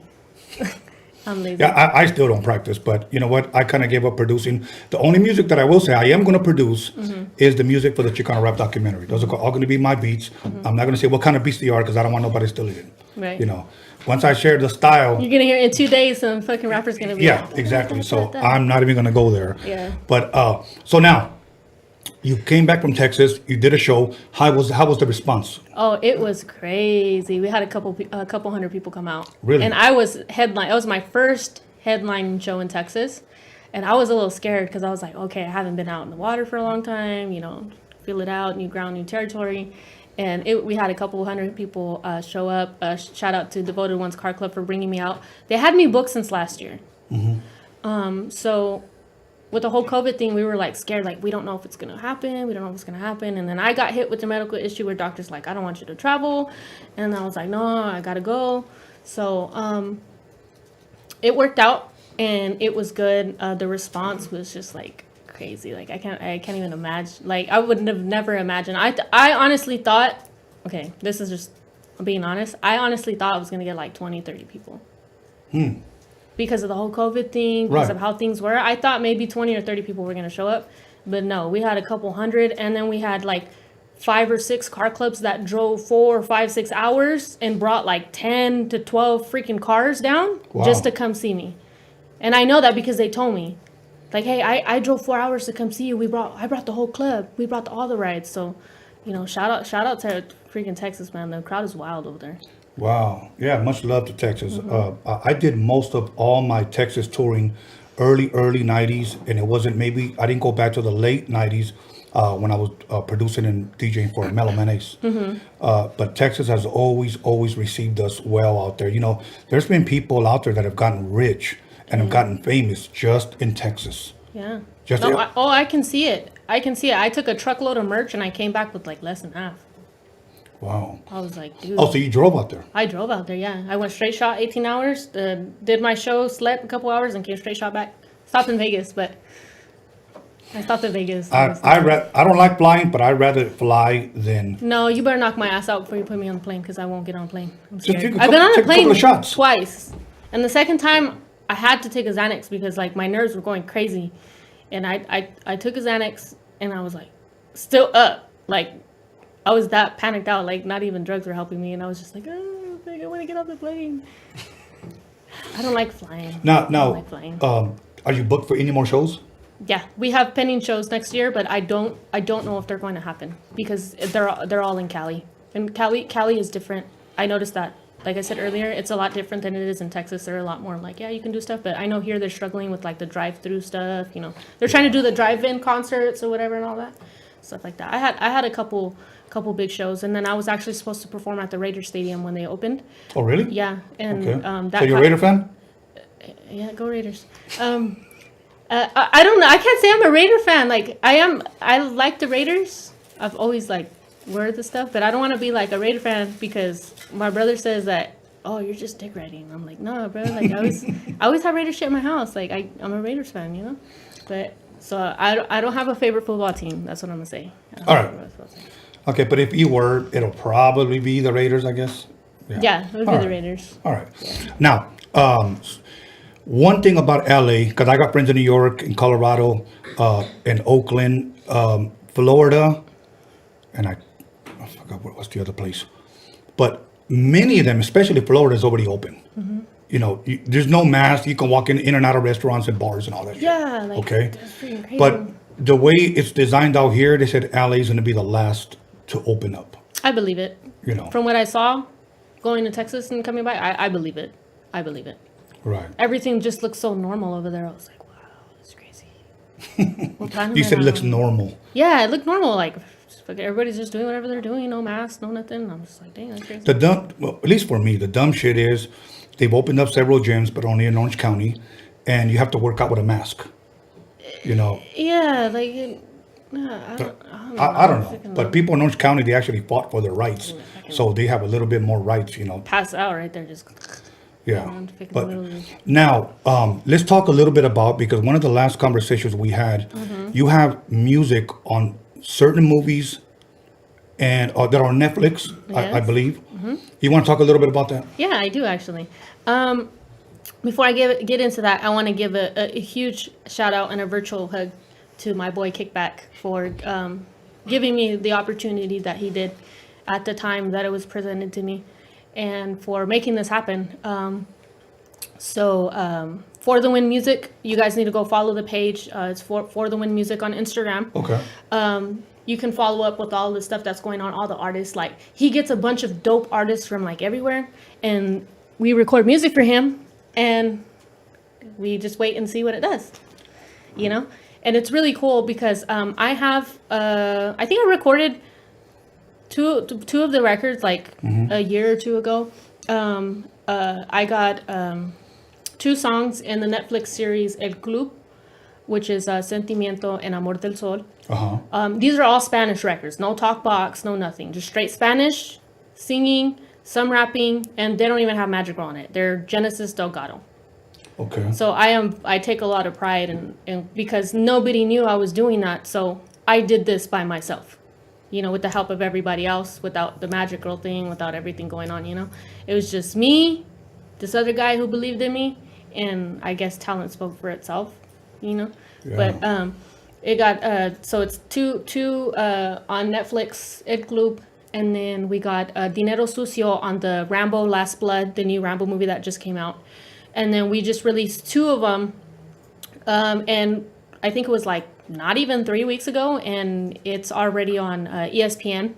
One of them was on ESPN. Oh, I think you posted it. Yeah, I posted it. Yeah, I was really excited. And then one of the older ones, I think it was Amor del Sol got 2 placements. I think it was Netflix, and then it got Dodgers, Los Angeles Dodgers with Kiki Valenzuela, I think, for one of his promotional videos. But yeah, it's the Latin hip hop trap album and the Latin hip hop club album, or 2 albums that I was a part of, and they're doing really well. Now, do you do your own production as well too? I do for my stuff, but for those records, my boy Kickback, he's the producer. I'm just the writer and the artist. I'm just the artist. He's the producer. So he shoots me ideas, and he really got me out of my comfort zone. Like he's the reason I'm doing, like I'm straying into new alleys. Speak a little To new alleys in the music. Like he's the reason, because he really got me out of my comfort zone and to getting out of the boom bap, to getting out of the G-funk, to getting out of the stuff. Now I'm doing reggaeton. Now I'm doing Spanish hip hop. Now I'm doing Spanish trap. You know, just a different style of music. And he pretty much like, I think you'll sound dope, and you know, he'll tell me, nah, I don't like it, and I always be like, oh, fucking Kenny, like just take that shit, you know. Like, but no, he'll send it back, and no, I don't like it. Do you find that Spanish stuff working for you? I mean, do you enjoy doing it? I enjoy it. I remember I wanted to throw out a reggaeton album like 3 years ago before I even met the guy, and I wanted to do a reggaeton album, and everybody's like, no, this shit's whack. What the fuck are you doing? What are you thinking? And I'm like, Yeah, you know what? I'm gonna say this: don't listen to people. And I know you know that. I listen to people. That's what happened. But now I don't. So that's why nobody likes because me. I've had a lot of ideas, and instead of just going with my gut feeling and believing in myself and say, fuck it, I'm gonna go ahead and do it, even if nobody thinks it's gonna work, I may just be on the brink of making some history, you know. But for an example, one thing that I didn't listen to when I told people I'm gonna do a DOCUMIXERY honoring Steve Yano, okay? I had a lot of people tell me, you never directed anything. What do you know? You know, do you even know how to edit? Do you know how to... You know what? Believe it or not, I had a lot of that with the talk box. Really? Like a lot of people were hating on me because they're like, who's this bitch coming out of nowhere, being on shows, you know? And I would get a lot of heat because I take a lot of pride, and I say it very pridefully. I'm not, again, not to turn anybody down or shoot nobody's game or whatever, but I've never done a free show, and I never will. Mm-hmm. I've made that point to promoters. My time is money. No money, no honey. Sorry. Right. So I've taken the time to kind of cater my craft and to put out a show. Like all my shows are nothing what you hear on like my albums and stuff. Like I do a lot of stuff that no one's ever heard. So I really enjoy shows, and for me to pop up out of the blue was kind of it was like almost fighting words for a lot of people. Like, who's she? What the heck? What is she? Like, why her? Why not me? I've been doing this for 20 years. You know, like. Now, let me ask you this. And I'm going to kind of put you on the spot because I think I need the fans to hear this. Okay. Did it happen from black artists, black crowd, or did it happen from our own? From our own. Yeah. From our own. And I wonder, like, what is it that we can't see somebody trying to win? You can't see nobody not trying. You can't see nobody winning, period. Yeah. You know, and you run into those very few genuine characters that actually have a genuine, like, hey, let me help you out, you know, or let me try to help you. Let me school you, you know, like you got all these older cats in the game, you know, and again, not to talk shit about nobody. This is just facts. I'm not talking shit. I'm stating facts. Right. You know, there's a lot of cats in this game that will go and take food off your table and then play victim when you confront them about it. Like, they have zero talent. Nothing. Just a big mouth, words that come out of it, and air to breathe. And they will sit there and milk somebody with talent. They will milk an artist till they have zero energy, till they have zero want or thrive or desire to do something, and be like, okay, I'm eating. Now, I'm glad you shared that, but let me ask you this. How can someone who's up and coming avoid that? Is it learn the business so that way you don't get ripped off? How can you help someone avoid that? If somebody says, you know what, if that happened to you, what do I need to do so that doesn't happen to me? Personally, I think there's really nothing that you can do except just keep your guard up. Be smart about what you're doing because you're going to run into it eventually. And being an independent artist, I've learned, like, I have so much going on for me right now because I've let go of that dead weight. Yeah. I didn't need somebody telling me how to, do this, do that. No, I found somebody who helped me distribute, taught me how to distribute, taught me to get my licensing, taught me to make my money. I learned how to flip merch. Now I make my own merch because I got tired of people waiting on people to print my stuff, or either I would tell them to print my shit and then a week later some other artist would come out with like a printed backpack and all like, dude, you know, so I got tired of it until somebody really pissed me off and I said, you know what, I'm just going to do it myself. Yeah. Yeah, sometimes you just have to do that because there are some people, sad to say, this this is not aimed at anyone, but there are some people in this business to see who they can get. For an example, I've shared ideas with people because I've considered them somewhat of a close friend or a close associate. Right. And I've shared something that I wanted to do. Yeah. A week or a month later, they come out with it. Yeah. And then when I hit them up about it, they'll say, oh, you inspired me. No, you just stole my shit. Yeah. You know. Yeah. So, and you know, and there's also a big difference between how would I put this? Like being prideful, like I'm independent, and also recognizing like for example, and I'm gonna say this because I don't give two shits. The whole Capone thing. okay. People think, oh, you guys got beef, like, but we don't have beef. We had bad business. Okay. The beef was personal, and it had absolutely nothing to do with him, and he got dragged into it. Okay. Now people want to say, oh, you're gonna talk shit, you're gonna bash Capone, he gave you this opportunity. No. There's a very thin line between that. And he knows this because I told him this. I said, you know what, Caps? I will always respect you for the opportunity you gave me, but from here on out, I can no longer do business with you. I'm sorry. Okay. You know what I'm saying? And it's like the same thing, you know, with me saying, like, he gave me a platform that at that moment I did not have. You know, he's not the reason I'm here. He's not the reason that I'm standing here today, because that's all up to me. Whether I wanted to continue or just let my career go to shit. You know, he was a part of what I am, you know, but he is not who I am.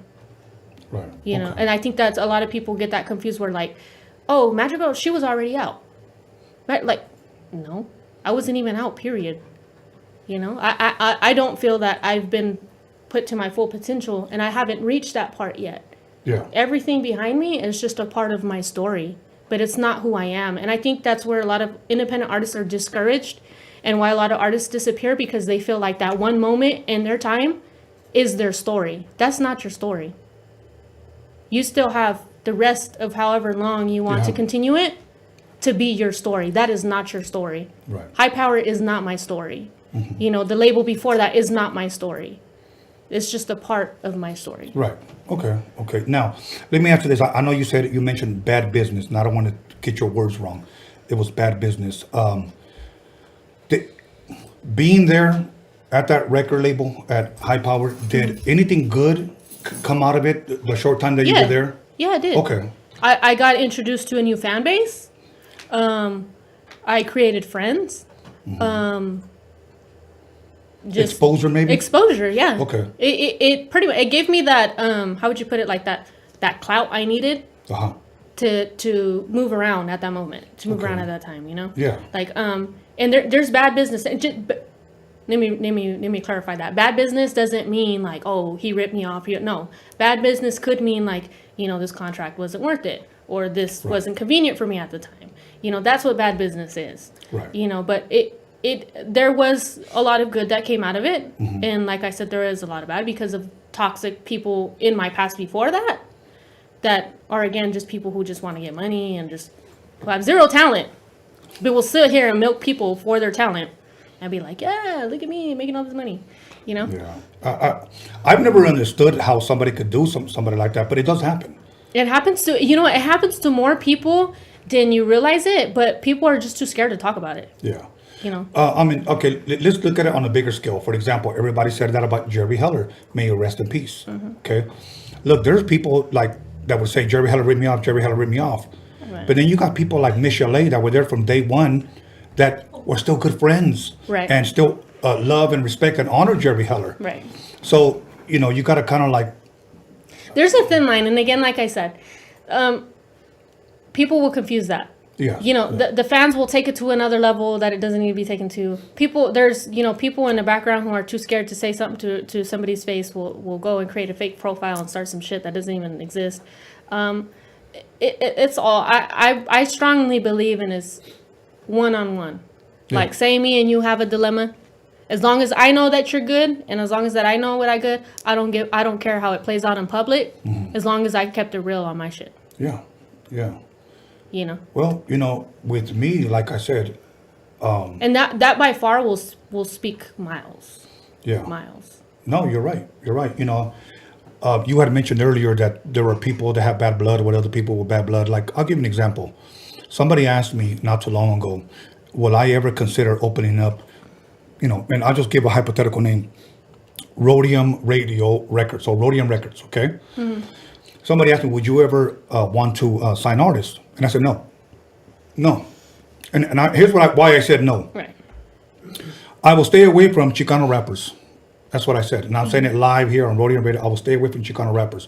Do I support Chicano movement? Absolutely. Am I going to do a documentary? Absolutely. But let me tell you why I wouldn't.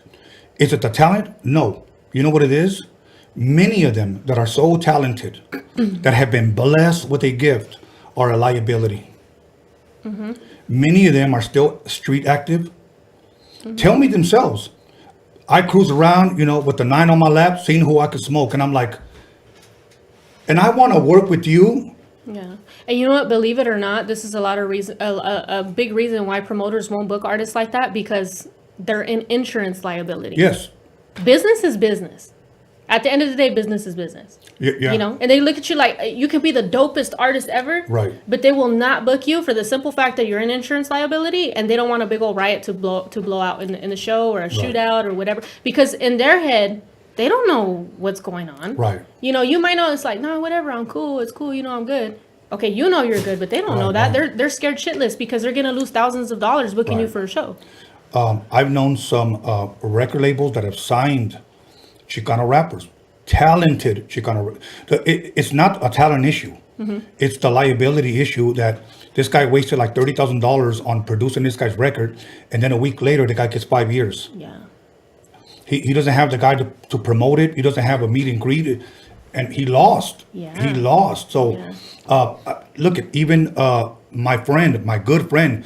He's and I have to say this because I'm just not going to talk about Chicano rappers, but he's a black manager, Mm-hmm. okay? And I say that because he signs black artists, okay? Mm-hmm. But he signed a lot of dudes that are still active on the street, Bloods and Crips. Mm-hmm. They couldn't get along, okay? Many of them went to jail, and he lost out. Mm-hmm. Was a talent there? Absolutely. Yeah. Could he have sold? Absolutely. But these guys just can't put down a gun, or can't put down the beef, or and so. And I say this so that if somebody out there is listening, you need to put all that aside if you really want to make a living for yourself. Yeah. So. Yeah. I completely agree with that 100%, because I've been turned down for a lot of major opportunities because of the people I surrounded myself with. Okay. And it's not to be like talk shit or nobody or say that I'm better than anybody, but because of the environment I was around in the beginning, I had a lot of major opportunity fly out my door because of the environment I put myself in. Okay, now watch. I'm going to share something that may trip people out. Now I want people to really listen to what I'm about to say, okay? The same individual, well, not just him, but there were several individuals that are talented. Are you ever going to put together Roadium Records? Are you going to manage? Are you going to produce? I don't even have to produce. I know enough producers that I can get beats from and create albums, okay? Now, here's what I asked this one individual. And I said, hey, first of all, I shared this with him. I said, where I made the most money at? When I was on my heyday and I was DJing for High C and Quick, Second to None, AMG. You know where we made some of our most money at? And he said, what's that? Where's that? And I said, up north. So now I asked him, you being active on the streets, if I get you booked out there, would you go? No, I can't.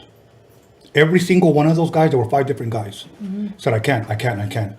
Now you're pretty much messing up your own future because you cannot put the street politics aside and be about your business. Yeah, and they get it confused like, oh, well, you don't like me because I'm a gangster. No, there's absolutely nothing wrong with what you're doing. You do you, be you. Right. But there's a time and a place for everything.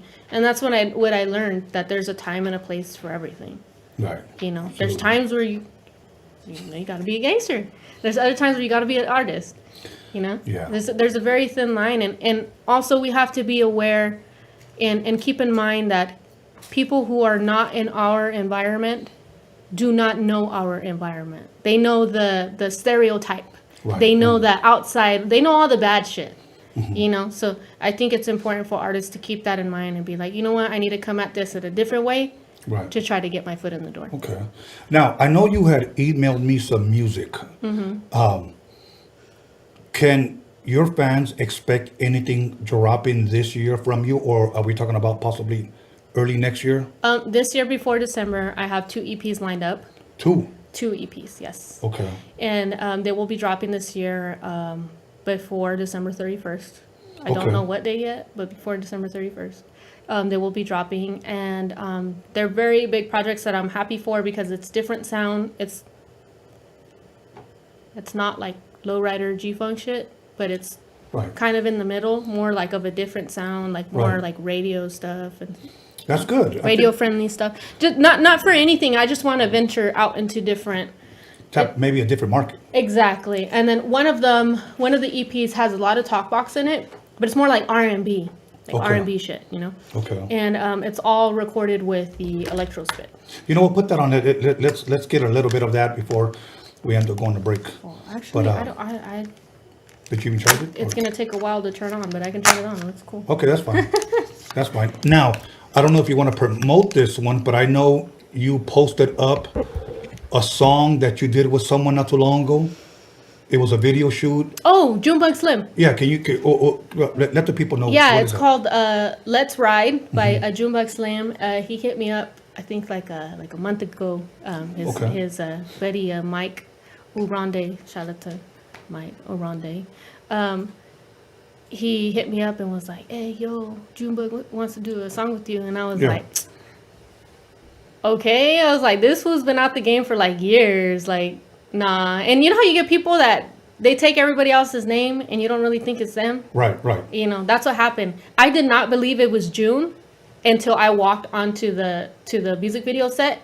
I was like, "Oh shit, that is Junebug." And he's like, "Hi," and I was like, "It is you, fool!" Like that's crazy. So he asked me to be on a record, and it's called "Let's Ride." It's a single from his new album that's gonna drop next year. Okay. And if you guys are familiar with Junebug Slim's music, you know he did a lot of music back in the day. He's coming out with some new shit, and it's really dope. And it's more dope because I'm on it, on some cocky shit. Oh shit. So yeah, it's a really dope song, and it's gonna be a really good album. I'm excited to hear it. Are you excited about your stuff? Yeah, I'm excited about my stuff too. I'm always excited. Okay. I just try to be humble, like Tony A. You know, I don't like talking about myself too much. No. Who the fuck is Tony A? Pretty soon it's gonna be another false account of Tony A talking shit. But, okay. Tony the Lizard. Yeah, but don't believe it because I'm interviewing and somebody's on there. So it was my stunt double. Yeah. Okay. But I want to thank everybody in the live chat. So, but now, okay, Johnny's boy said, "Grow the fuck up." Okay. Grow the fuck up, guys. So, no, you know what? It just shows what kind of person they are. That's all it is. Whoever the fuck it is. You know what's crazy is that they can't even show their face. So. Yeah. Well, they're internet warriors. So. Yeah, internet. That's exactly what they are. Like There's a whole army of them out there. You know, they just come out when certain people are on lives, and then they like to. The haters come out tonight. Yeah. So hey, so you want to play something for us before we go to commercial? We can. What do you want to hear? I don't know, just anything. Give us the Magic Girl special. Evelyn, Champagne King. Ooh, you got me on that one. Okay. No Evelyn, but we can do. Okay. Anything you want. Hey girl. Hold on, give me a second.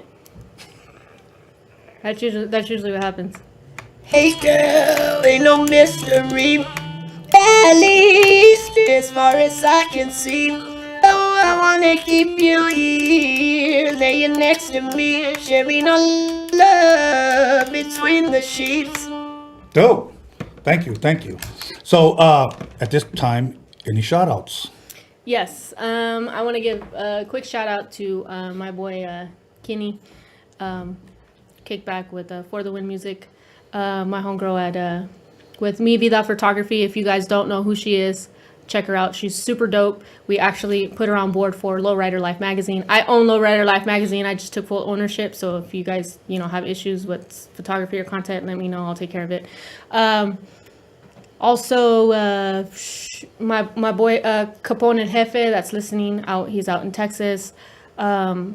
shoot, and all the fans and everybody down in Bakersfield who support me in my 805 area, Kern County, who've been putting it down since day one. So 805, stand up. Kern 805, County. puro pinche party. Hey, you know who just walked in? Who? Lady Benz. Oh, I know. She walked in the building. Crazy, I know. You know, I felt like I'm whole telling you, atmosphere changed. people ain't knowing. But we're gonna be back. Okay, everybody, make sure you call somebody, text somebody, slap the shit out. As a matter of fact, slap the shit out of somebody on the live chat. Okay, and let them know that Forever Genesis / Magic Girl. Magic Girl is in the motherfucking building. Lady Benz coming up 10 minutes. Don't go nowhere. Get yourself some Modelo. Go fucking take a shower. We're getting ready to party up in here. We out.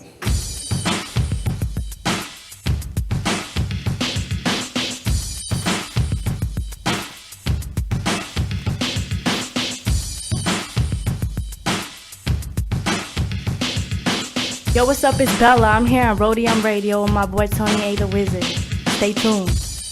Yo, it's Ray Monique on Roadium Radio with Tony A. the motherfucking Wizard. Tune in and subscribe. What's going on, everybody? This is Big Rich G here at Roadium Radio with Tony A. You guys got to check this out, man. Don't miss out. Tune in. It's your boy Producer A here at Roadium Radio. It's your boy Tony A.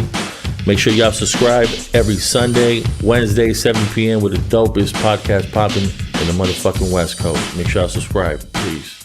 Yeah, this is Pablito here at Roadium Radio. I'm here with Tony A. the Wizard. Tune in. What's cracking? It's your boy Noel G in the house, aka Hector. You guys know what time it is, right here with the Roadium Radio Show, hosted by your boy Tony A. the Wizard. Keep listening, we got something good for you. What's good, beautiful ladies? It's your boy MC Magic, Tony A. the Wizard. You already know. Roadium Radio Show. Turn it up. Yo, what's hood good with y'all? This your boy Big Prodigy from the legendary South Central Cartel, and I'm over here chilling with my homeboy Tony A. the Wizard on the Roadium Radio Show. Make sure y'all like, share, and subscribe to the page on YouTube. And by the way, check out that interview with yours truly. You dig? Wes. What's up, guys? This is Mayito. You're watching Roadium Radio with Tony A. the Wizard. Hey, what's up, everybody? This is Little Silent from BOTG, the voice of the ghetto, man. Tune in every Sunday and Wednesday to Roadium Radio. You already know, hosted by the legend himself, Tony A. the Wizard, man. Just don't miss out, man. That should be active out here. What's up, everyone? This is Antonio Pelayo. I'm here at Roadium Radio with Tony A. the Wizard. Make sure to subscribe.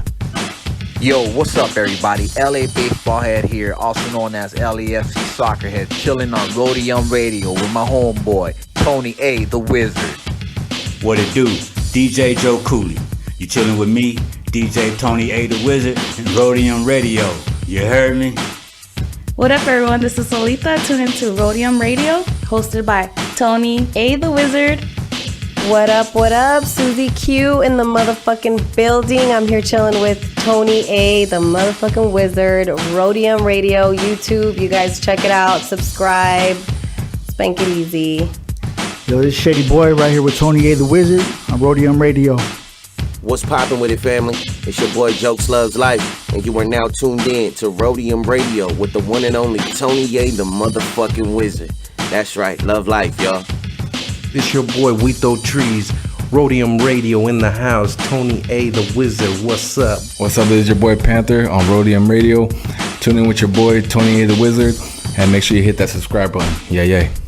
This is Murray Brumfield, aka Mexicali Slim, Familia Records, and you rolling with Roadium Radio with Tony A. Yo, what up? It's your boy DJ Kazell, and we're right here live, Roadium Radio with my boy Tony A. the Wizard. That's what's up. Ooh. What's up, you guys? It's your girl Mariah Avila. I'm here on Roadium Radio with Tony the Wizard. Please subscribe, like, and comment. Yo, what's cracking? It's your homeboy, Mr. Motherfucking Junebug. And you just tuned in to Roadium Radio with Tony A, the motherfucking Wizard. And don't forget, subscribe to the channel. You know. Juvale Raza, it's your homeboy Hypnotic right here in Roadium Radio with Tony A. the Wizard. Make sure you subscribe, like, and do all that. Don't forget to comment. Much love. Yo, this is Grincho Brown on Roadium Radio with Tony A. the Wizard. Keeping this shit popping, all West Coast, all love. Shout out to my Raza, we getting it. Hey, look, this is Chunks, the San Diego All-Star, and you are now tuned in to Roadium Radio right here with Tony A. the Wizard. Tap in. Oh man, we right here live on the Roadium Radio with the homie Tony A. Royalty, Low Profile Records. Oh man. What's up? It's your girl Carolyn Rodriguez here at Roadium Radio. Make sure you tune in every Wednesday and Sunday to Tony A. the Wizard. What's up, y'all? This is DJ Tony G. You're listening to Roadium Radio with the homeboy Tony A. the Wizard. Roadium Radio. Yo, what's cracking? It's 2Max with Mexican descent, visionary shapeshifters, Good Life Project Blowed, LA Underground Hip Hop. You're tuned in to Roadium Radio with Tony A. the Wizard on Wednesdays and Sundays. LA Hip Hop will save the world. Ooh, All right, what up? It's your boy King Cash right here at Roadium Radio with the homie Tony A. the Wizard. Make sure you guys subscribe. Yo, what up? It's your boy Trouble P here at Roadium Radio with your boy Tony A. the Wizard. Make sure y'all subscribe and tune in. West Coast. Yo, what it do? This your boy, Big Havoc. One Hood Admiral, South Central Cartel General. And you're tuned in to Roadium Radio with my boy, Tony A. the Wizard. Stay locked in. Hello everybody, this is Rocky Padilla, and you're listening to Roadium Radio with Tony A. the Wizard. Hey, what's up, my people? Hey, Trouble Kid right here, you know, in the house. Shout out to Tony A. the Wizard, and shout out Roadium Radio. Much love. Thank you for having me. What up, world? It's YQ, Young Quicks, and right now you're listening to the OG Tony A. the Wizard on Roadium Radio. Make sure to keep it locked, subscribe, comment, hate. It don't matter, man. We get into it. It'll 5 stand up. Hey, what up? It's your boy Mark Cruz. You're now tuned in to Roadium Radio with Tony A. the Wizard, the legend. Tap in. What's happening, everybody? It's your boy Queenie. You're tuned into Roadium Radio. Check my man Tony A. the Wizard every Wednesday and Sunday. Stay tuned. Comment, like, subscribe, all that good stuff. You know what it is. What's up, pimpin'? It's your boy Johnny Boy, aka Mr. Las Vegas, at Roadium Radio with your boy Tony A. the Wizard. Yes, catch us every Wednesday and Sunday. Yeah.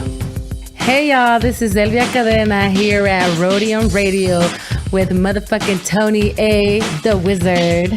Make sure you guys subscribe, like, and share. Hey, what's up, everybody? This is Sarah S. I'm here live at Roadium Radio with Tony A. the Wizard.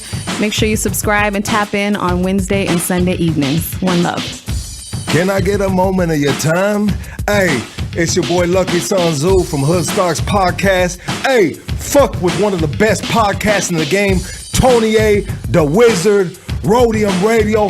Don't motherfucking play with it. Don't sleep on it. Hey, H.A., stand the fuck up. Yes, sir. What's up? This is Clever from the Brownside. Make sure you guys tune in to Roadium Radio with Tony A. the Wizard. If not, you're a bitch.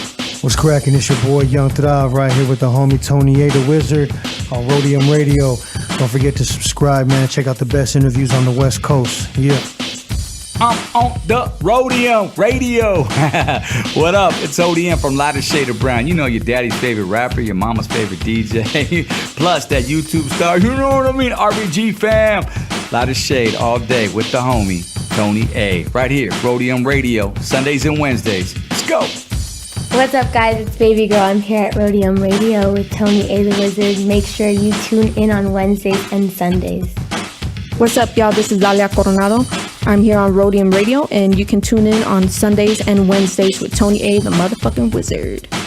What's up, y'all? This is your boy Raz Kaz, and you are tuned into Roadium Radio with my big homie, Tony A. the Wizard. What's up? This is Truth with Tony A. the Wizard at Roadium Radio. Make sure y'all subscribe to the channel, live Wednesdays and Sundays at 7 p.m. Tune in. Hey, what's up?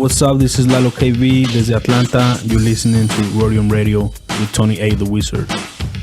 Yo, you know what it is? It's your boy OG Rome, aka Mr. Everywhere, repping Road Dogs Entertainment. Make sure you tune in to Tony A. the Wizard at Roadium Radio. What up, what up? You know what it is? It's the LA West Coast native, the Vario. And you gotta tap in with my boy, Tony A. the Wizard, at Roadium Radio every Wednesday and Sunday.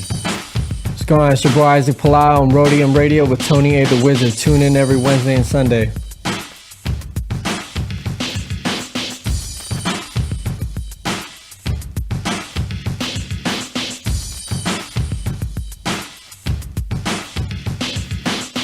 Yo, call somebody, text somebody, slap the shit out of somebody. Let them know that Roadium Radio is live up in this biatch.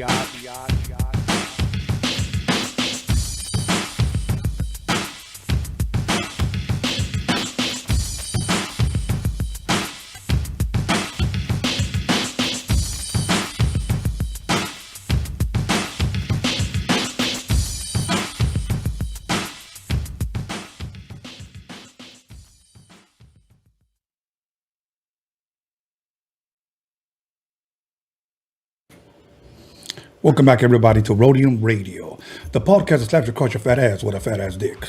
You already know that once Roadium Radio's popping, the panties are dropping, just like my memes.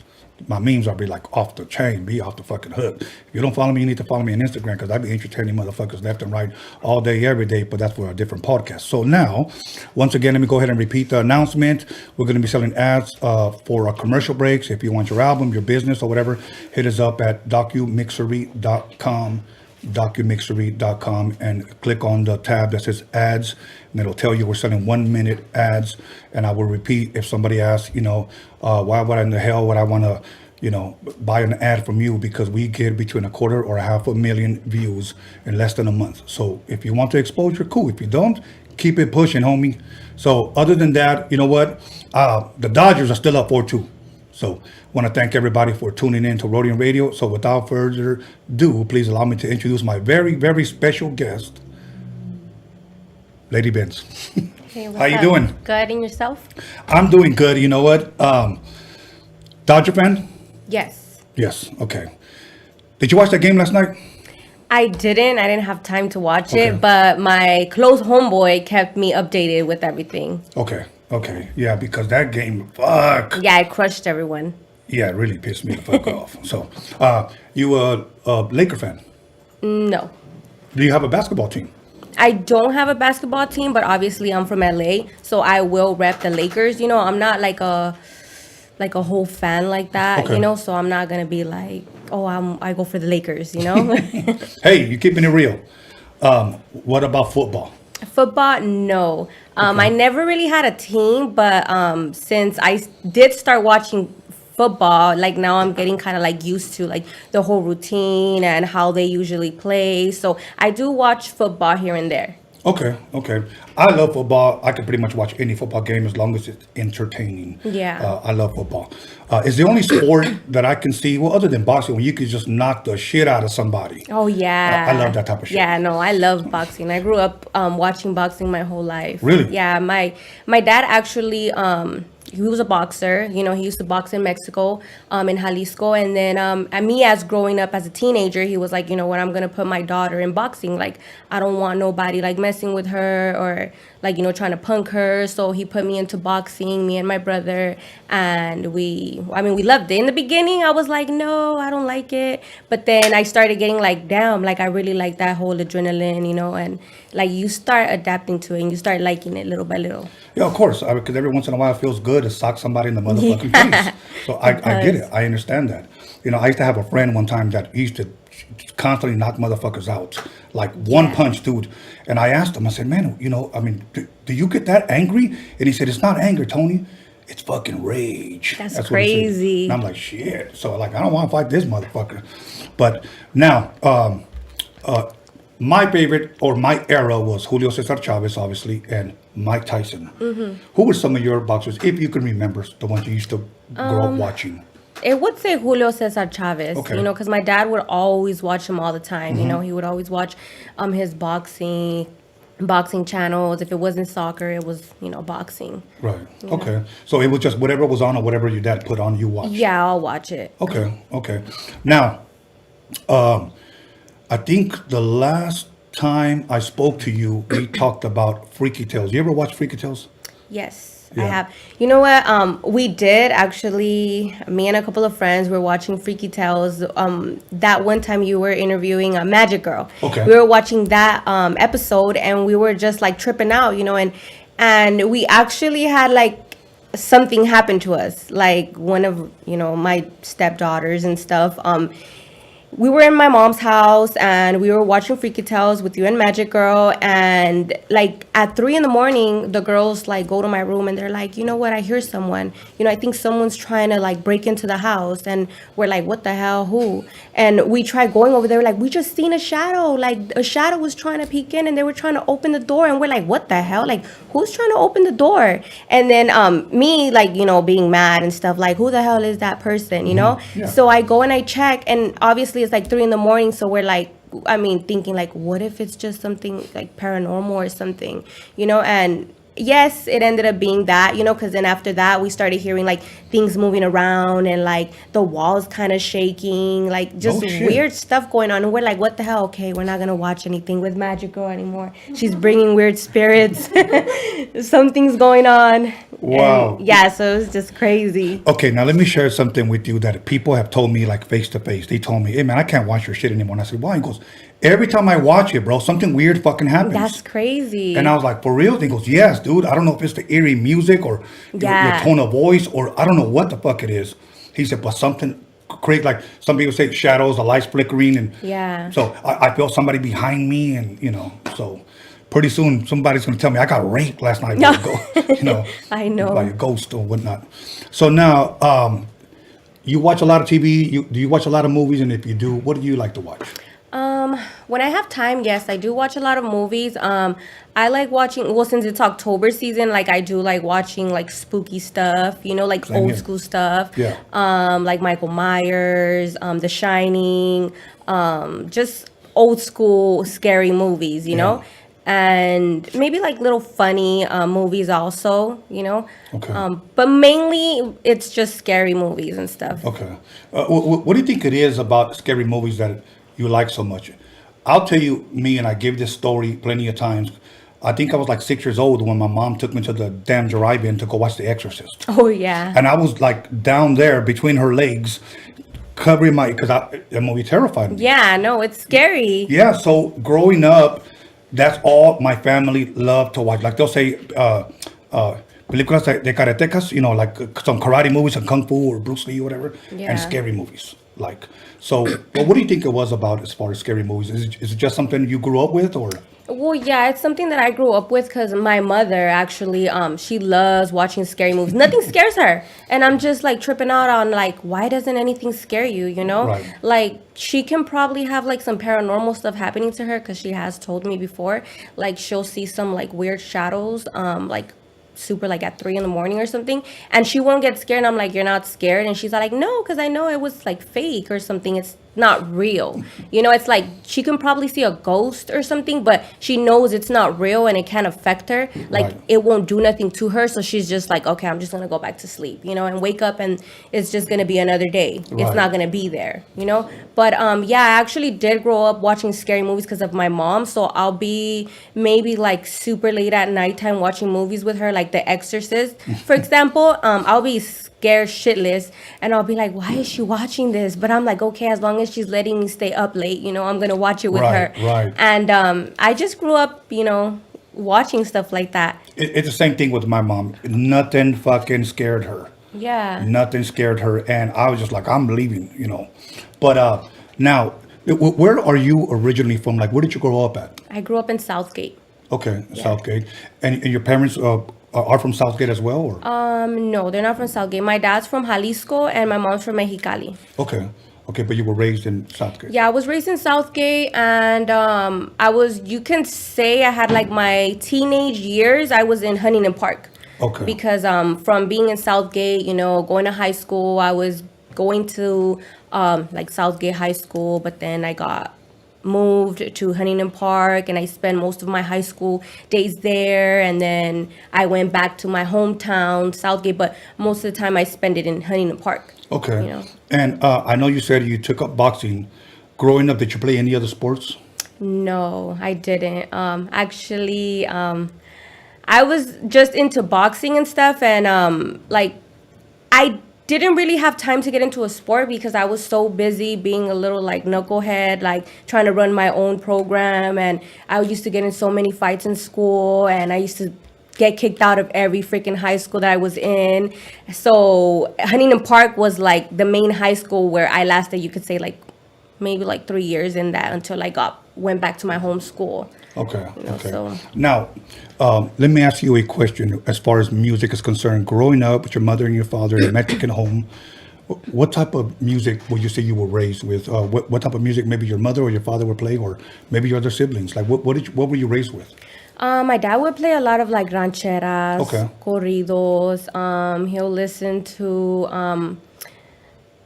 like Chalino Sanchez and like his rancheras from like his hometown. And my mom would listen to a lot of like the same thing, but she had her own like little reggaeton and like just her little own mellow music. But my mom did introduce me to like R&B, you know? Okay. Okay.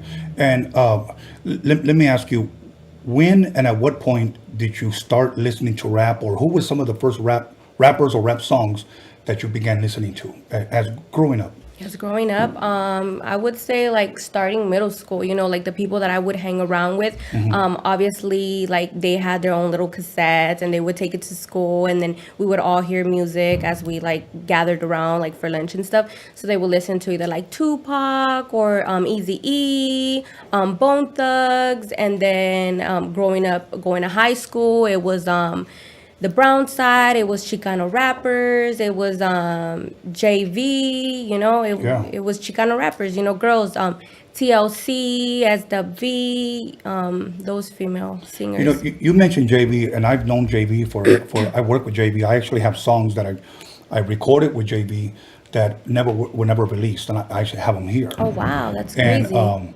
I've known her for a long time. I haven't seen her in years now, but what do you think it was, or if anything, about seeing a Chicana rapper as you're in high school? Did that make you feel like, wow, I guess it can be done? Yeah. You know, what do you think it was? Because as it was, there wasn't really many out there. Yeah. You know, so did you like seeing Chicana rappers? No, I mean, yeah, I did, because it was like our own raza, you know, like Yeah. coming up, trying to come up and stuff, you know, and making their own type of music, you know. Yes. So, I mean, it made me feel good, and not just that it was them coming up, it was just the things that they would say. Okay. You know, and she was just so hard and badass. She was the only one doing it at that time. Yeah. You know, so I was like, oh damn, she's hard. She's Yeah. with it. Yeah. So that's what I liked about her. Okay, okay. Now, I know you mentioned Tupac, you mentioned Eazy-E, and then you mentioned a little bit of Chicano rap. Did you at all growing up listen to any East Coast rap? Not that I recall. Really? Okay, so it was just pretty much the stuff that your friends were bumping or playing was pretty much what was from here. Yeah. Okay, so now I'm gonna put you on the spot here as far as pertaining to music. Give me, if any, your all-time 5 favorite West Coast albums. You can mention albums or artists, like your Artists. top 5. Oh, I'm just bad with names. Okay, take your time. Okay, my best West Coast, I would say it would be Eazy-E, Tupac, Bone Thugs, what else? I guess those were like mainly the ones that I would listen to. Okay. You know? Okay. Did you mention Snoop? Yes, if I'm correct. No, I didn't mention, Snoop Dogg. Okay. You know, and I can't. Okay, my favorite all-time West Coast album. If somebody had to twist my arm, it'll have to be the Chronic one, the first one. Okay. Because to me, as a beat man, I can care less about lyrics. It was the fucking music. Yeah. It was the music. I was able to get my hands on a Chronic 1 instrumental album. I could care less about the lyrics. I mean, of course, I liked them and I sang along with them. Yeah. But it was just, the music was, to me, was just on a whole different other level. I like albums that change the music. For an example, the Ghetto Boys, I always say my mind's playing tricks on me because I'm referring to the song that it had on there. I think it was called We Can't Be Stopped. I like that one. I liked, obviously, the first Chronic album. I like, of course, the first Eazy-E album. the first NWA album, of course, Tupac, All Eyes on Me album. Just so many fucking classic West Coast, hip hop artists. Yeah. Now, on the Chicano side now, growing up, I know you mentioned the Brownside. What are some of the other Chicano rappers that you were listening to? The other Chicano rappers that I would listen to, it was mainly the Brownside, JV. I would listen to some of like Miss Crazy, you know. I would listen to, I believe it was Stomper. Okay. Lighter Shade of Brown. Okay. And I guess that would be it. Okay. And at what point, well, maybe I'm jumping, let me save that question for a little bit later. Did you ever see yourself or imagining yourself rapping? At all. Really? Yeah, at all. Okay. And we'll get to that story. But now let me ask you a question. Now, growing up around Chicano rap, Chicano, and West Coast, classics, looking at Chicano rap or where it's at today, or where it started, let's just give it a timeline from 1990 when Frost dropped La Raza, okay, because that's where most people credit, Yeah. That where it started. Other people will say Spanish Fly, 18 with a Bullet. They came out around the same time. Then you had Lighter Shade of Brown, you had Proper Dose, you had the Brownside, and I know I'm missing a couple of other ones out there. Let me go ahead and drop like Little One, Night Out, Shadow, Little Rob, okay? All like 90s stuff, okay? 2000s, you move forward to 2020. We're 30 years of Chicano rap, 30 years. Do you feel that it's still going up, or do you feel that it took a down road, it went down? Or do you feel that it's... I mean, I think that it's in between because, I mean, there's a lot of like Chicano rappers that are still trying to come up, So some of the old school Chicano rappers, I mean, they stopped rapping. They did their own thing, They're family members now, And a lot of like Chicano rappers that are not known, that were not known in the 90s, are trying to come up now. So I think it's just in between, because you still have Chicano rappers from the 90s still trying to come back. Yeah. So I think it's just in the middle. Okay. Now, let me tell you the way, me being an older cat, the way I see it, I saw it take off like this in the 90s, like an airplane taking off. Because it was new. Yes, very new. And then I saw it kind of just like going straight, just linear. And I never really saw it go back up. Yeah. So my question is now, if you can, elaborate a little bit, why do you think it's never really taken that next level? Like, why don't we have, if you will, like a Mexican Snoop Dogg, a Mexican Game, a Mexican this, I know a lot of people hold Toker, may he rest in peace, up there. Yeah. But where are the rest of them?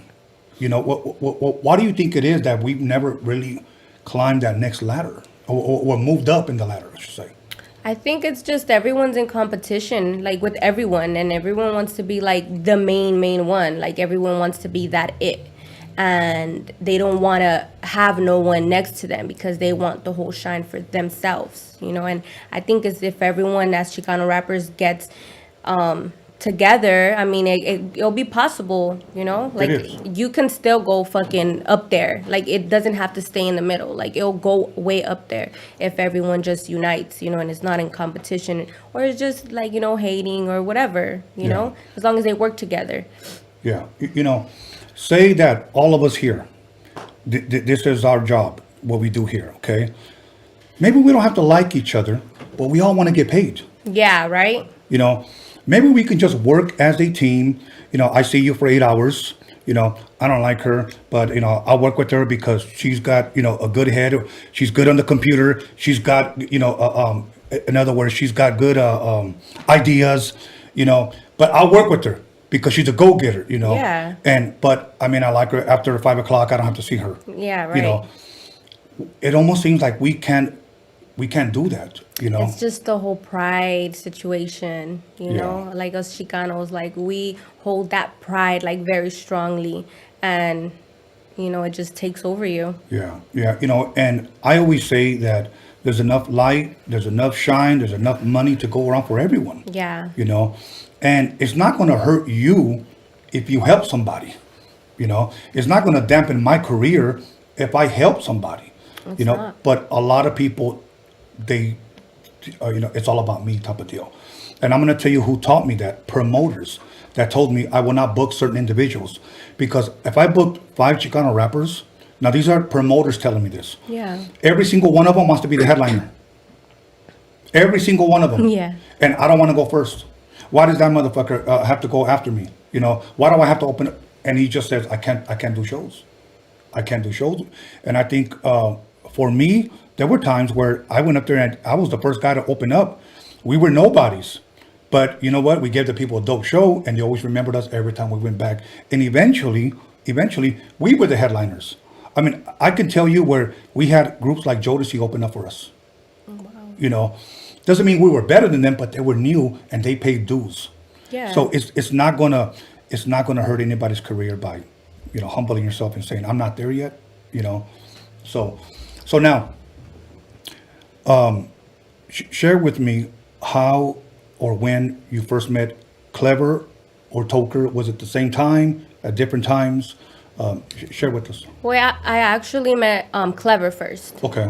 So me and Clever, you know, we met and we were like business partners, you know, and we were out there hustling, you know, getting our money and stuff, and we were good friends.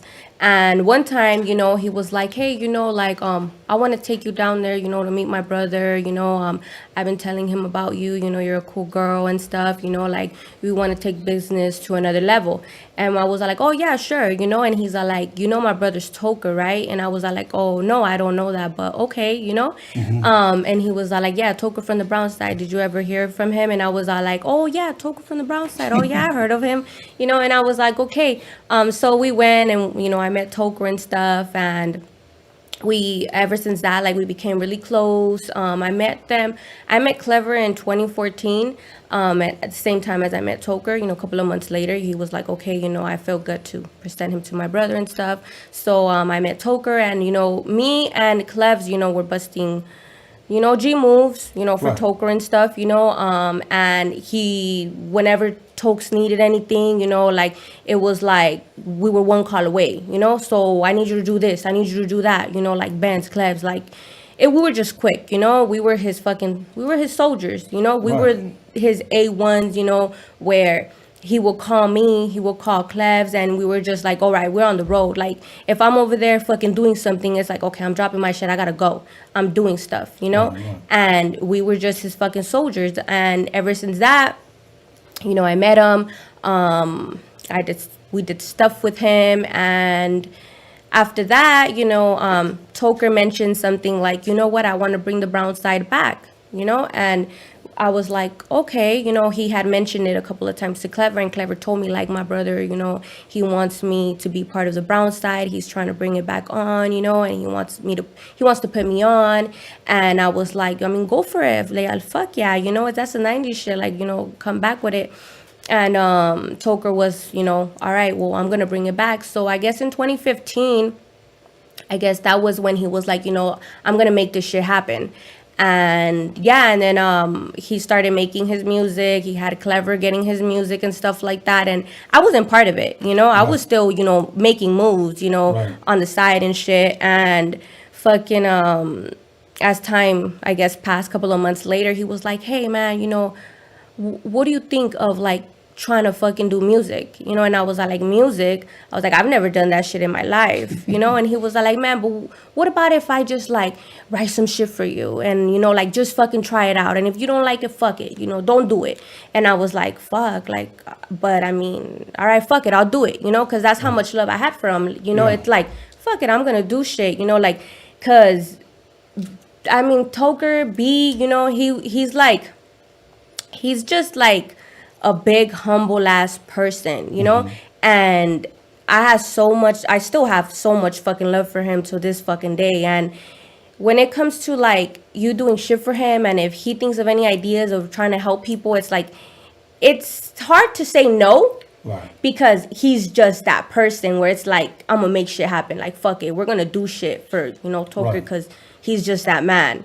So I was like, fuck it, if he believes in me, then, maybe I should fucking try it. So he wrote some shit down, my first song I ever fucking did, and it just tripped me out because because I'm not a fucking rapper. I'm pretty sure a lot of people know, like, I've never fucking rapped in my life. I'm not a lyricist, I've never wrote no songs and all of that. I've said it before in an interview that Toker had. He had went live and people had asked me, no, I'm not a rapper, like, Tokes made my songs. And, when he made my songs and stuff, like, we went at that. Okay. So that's how I met him. Okay. And what year was this again? 2015? 2015, yeah. Okay. And how long have you had known him from the time that you met him to the time that he wrote for you? I met him like on 2014. Okay. We had a couple of months knowing each other, maybe like a whole year. Okay. That I have known him. And then 2015, he was like, you know what, I'm going to put Brownside back on the map. Okay. And 2015 was when he came back on, right?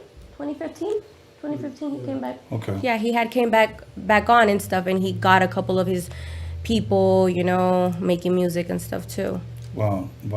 Now, what was it like being in the studio with him? When he would write something, would he sit next to you, check it out, say it like this, say it like this? No, yeah, it was crazy because when he wrote like my song, the one that I was gonna, my first song I ever did, I was like, what the fuck? Like, this shit does really fucking sound like me, like, how the fuck does he know me so good? Right. And it's just a trip because he knows how to observe people so good, and he could just read you, and he knows what type of person you are. Yeah. And he just knows from like the get down, like, I can fuck with her, and right.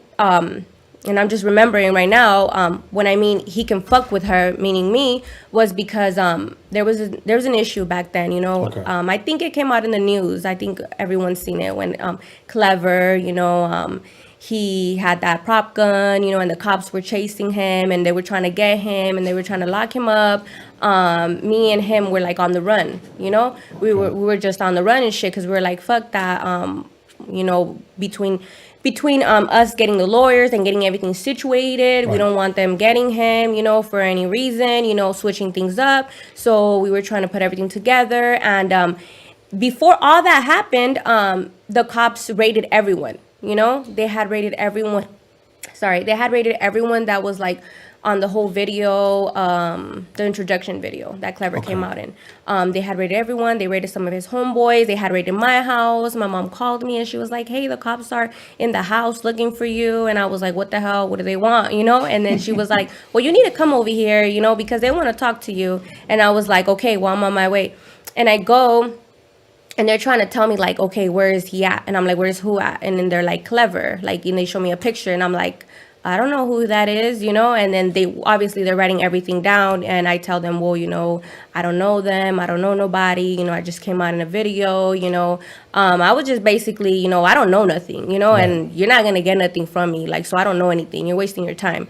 So that happened. And then meantime, after that, we were on the run, and then they finally got Clever, and he ended up getting locked up for a couple of days, I guess. And then when that whole situation where he was going to court and all of that, Tokes ended up getting the whole paperwork.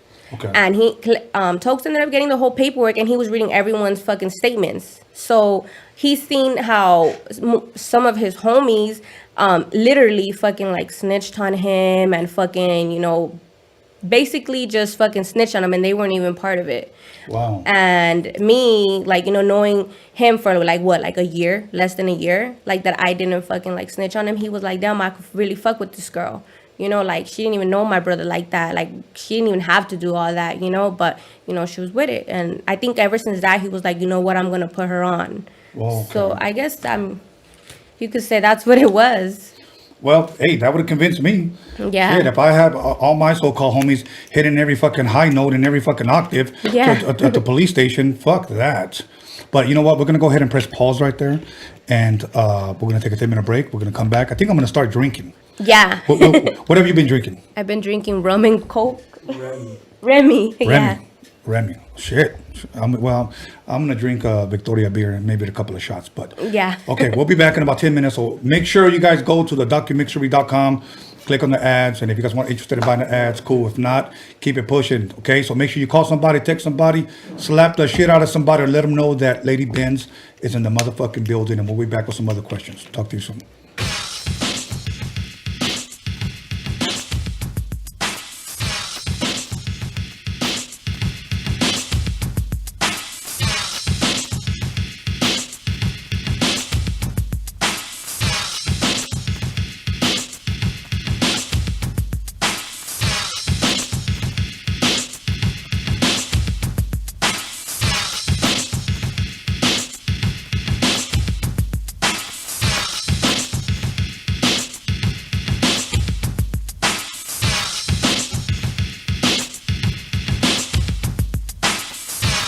This is your deal on Roadium Radio. Grab a seat on my knee with Tony A, the Wizard.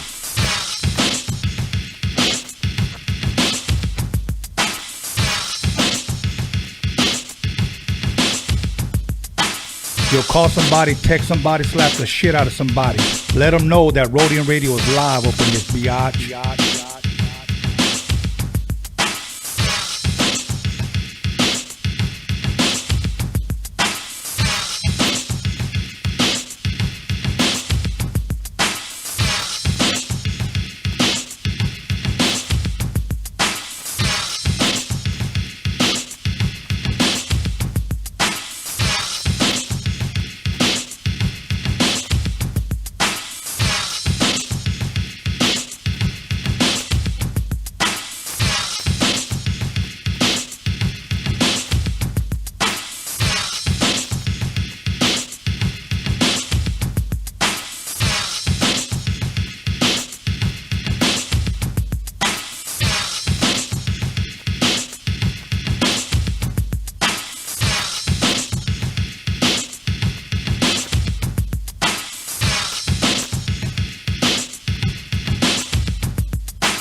Oh shit, we're back on. Welcome back, everybody, to Roadium Radio episode 105. You know, when I say like 101, 102, 103, 105, I'm still tripping out because I'm not even supposed to be here. We only want to do like 20 shows and vámonos.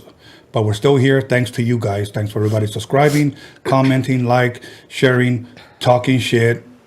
We thank you. So, you know what? I got me a shot of some tequila and I got a beer. So I'm going to enjoy myself because I'm having a dope-ass time with none other than Lady Benz. That's right. So, you know one thing I like about my podcast? What is that? That we could take breaks. Oh, that's right. And people wait. People wait. Right. Oh, by the way, the damn Dodgers pulled it off. I know. That's right. Yeah, we heard a bunch of tweakers lighting fireworks outside. That's why we had to close the door. Yeah. So, but in celebration so far, you know, I'm thankful. We got one more to go. We should have won last night, but shit didn't happen. Yeah. No, but I mean, obviously they're gonna take it. Yeah. You know? Obviously, yes. It'll be our fucking year. Lakers and Dodgers. Fuck your team. Okay. LA's gonna be the shit. Everybody's gonna be trying to come to LA. Exactly. Exactly. So now, something I believe the fans want to know: why the name Lady Benz, or how did that come about? Lady Benz. Well, I actually got that name from Clever. You know, when I met him. Okay. And you know, well, my middle name is Mercedes. Okay. So he was like, you know what, like, we're gonna do something short, because you know, when we met, I was like, oh, my name's Mercedes, you know, Clever. And he was like, we're gonna make a name for you. How about Lady Benz, you know, or Benzo, because you know, in a lot of videos, if you hear Toker talking, he's like, hey, Benzo, you know. Yeah. So they'll either call me Lady Benz or Benzo, but it was, you know, because of Clever and Tokes, you know. When I started, you know, doing business with them, that was their slang name for me, and that was ever since. Once I started meeting them and we knew them, that was my name originally, Lady Benz. And did you like it?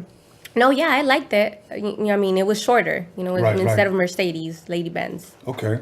So now you recorded your first song with him, and for the fans that may want to know, what was the name of that song once again? My first song that was out, I would say it was Gangster Party. Okay. It was one with me and Toker, Gangster Party 1. And then we released, I believe, another one, which was Gangster Party 2.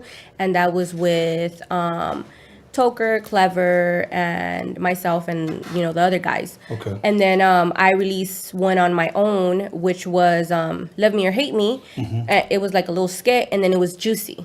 You know, so that was like basically like 3. Okay. Okay. So now, I know you've had a total of 8 songs, 3 released, 5 never released. Yeah. Why were they never released? For the people that may want to hear more of you.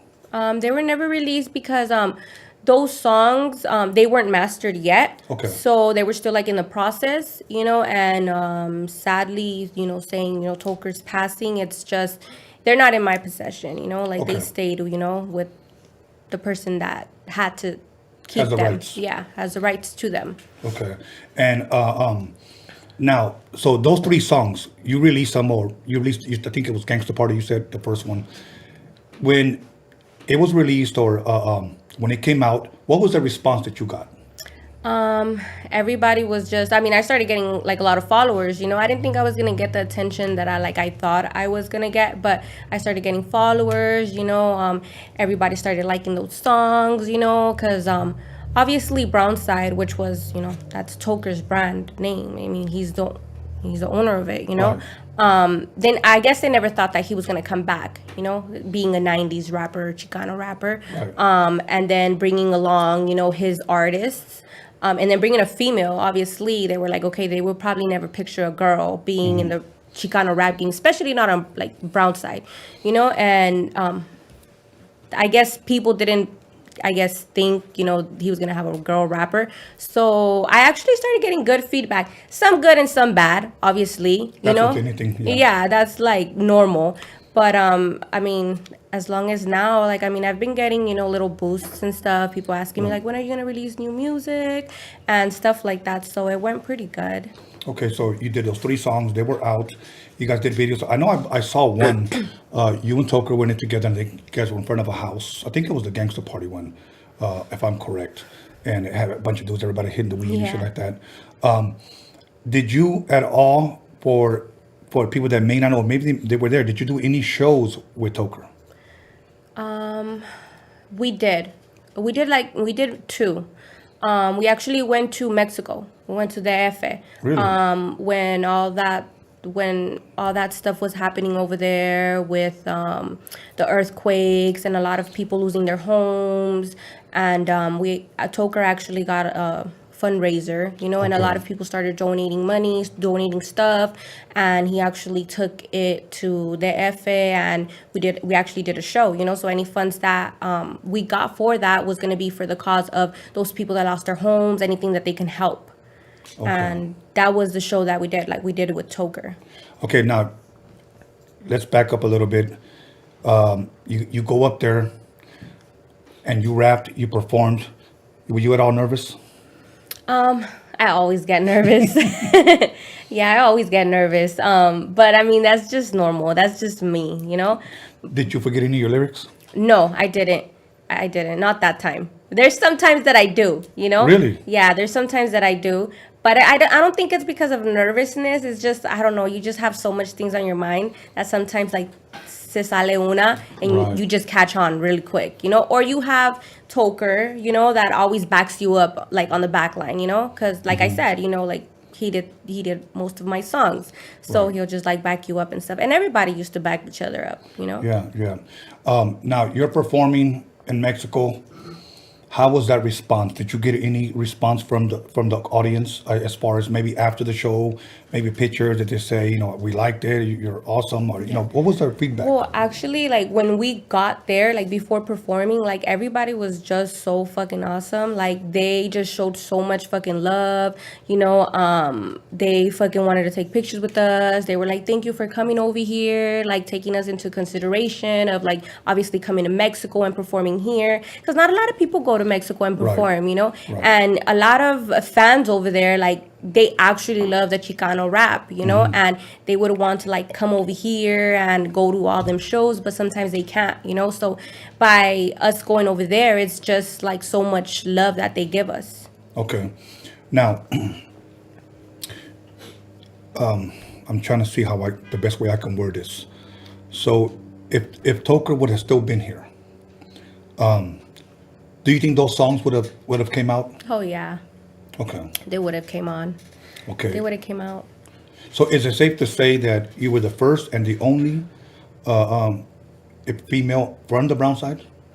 I wouldn't say Brownside, because Brownside is just like the original ones is like Toker, Wicked, you know, and Clever, like the main ones, you know. Brownside, I mean, I would always represent like the Brownside, and I would wear the gear, and I would be like Brownside to the fucking fullest, because I had mad love for Toker, you know, and I would always rep, you know, Brownside, like, you know, like all day. Right.